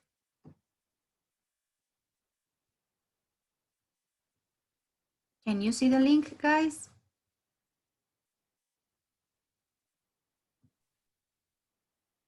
¿Les llegó el? Yes, teacher. Okay. So, now for this activity, guys, you have 20 minutes. 20 minutes to complete this activity, okay? So you're going to have up to, let's leave it until 20 to 1, okay? Vamos hasta 20 para la 1 a completar este trabajo, okay? For your class work, you will have to open this link and complete this 0 and first conditional worksheet, okay? It's not so difficult as it seems, and it's going to help you a lot to practice this 0 and first conditional, okay? On your screen, you have the exercise you're going to do as your homework. Here you have a short explanation. Tenemos aquí una pequeña explicación. The 0 conditional and the first conditional. And you have some exercises, okay? In the first part, you're going to complete, or you're going to put the verb into type 0 conditional, okay? So you're going to choose the verb that matches the 0 conditional form. Is it clear? ¿Cómo nos quedaría la número 1 si hacemos o la completamos como 0 conditional? What would you choose?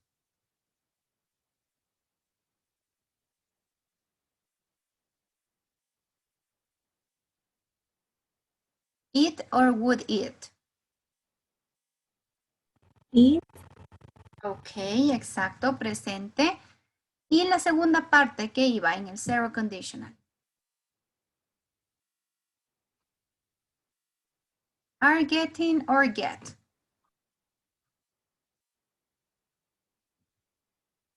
Get.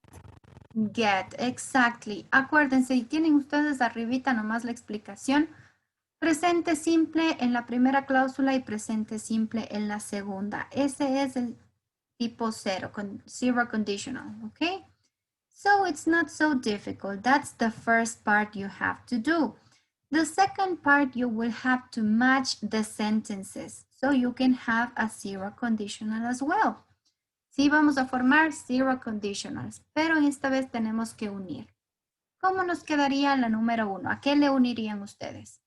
If you eat fast food, si comes comida rápida o comida chatarra, if you eat fast food, You gain weight. you gain weight, right? Letter G, exactly, Cynthia. Thank you. So, if you eat fast food, you gain weight. Al finalizar cada oración les va a salir este lapicito, ¿no? Hacen clic en el lápiz y le arrastran hasta la respuesta que ustedes crean la correcta. Okay. So, sorry about that. Yes. You can connect or match the sentences. Sorry. The next part you're going to do, you're going to organize in order to build a zero conditional as well. Para hacer, vamos a seguir con el zero conditional. Tienen ahí oraciones en desorden, you just have to order the sentences, ¿ok? Ordenamos las oraciones de forma que nos quede un zero conditional. Then we have filling the gaps with the words in the box. So you're going to choose any of these verbs. Van a ir eligiendo los verbos de esta cajita en la número 4. And you will have to complete, okay, in order to form a conditional. Para que vayan formando un condicional, mucho ojo en la forma del condicional. Puede ser zero conditional or first conditional. You need to complete these blank spaces with the verbs you have in the box down here, okay, this box. Then we have to, once again, order these sentences. Vamos a tener que ordenar nuevamente estas oraciones, but this time we need to make them into first conditional, okay. En este caso, vamos a utilizarles ya para un first conditional, hasta formar un first conditional. Then, luego, ¿qué vamos a hacer? Once again, you will have to match. Okay, you will have to match these sentences. Vamos a tener que elegir la continuación o formar estos condicionales. You will be late. How would it be? If you don't hurry up, for example. You will be late if you don't hurry up. Si vas a llegar tarde, si no te apuras. Ese sería el homework you have for next class. Do you have any question about the homework, guys? ¿Alguna duda sobre la tarea? Something I didn't mention about the homework is that you need to upload or you need to do this homework up to next Friday midnight, okay? Entonces, hasta el viernes que viene a medianoche tenemos para completar o enviar el homework. Okay, guys, do you have any question to the tutorial lessons? Okay, if something is not clear enough, don't forget that you can attend to any of the tutorial lessons we have during the week.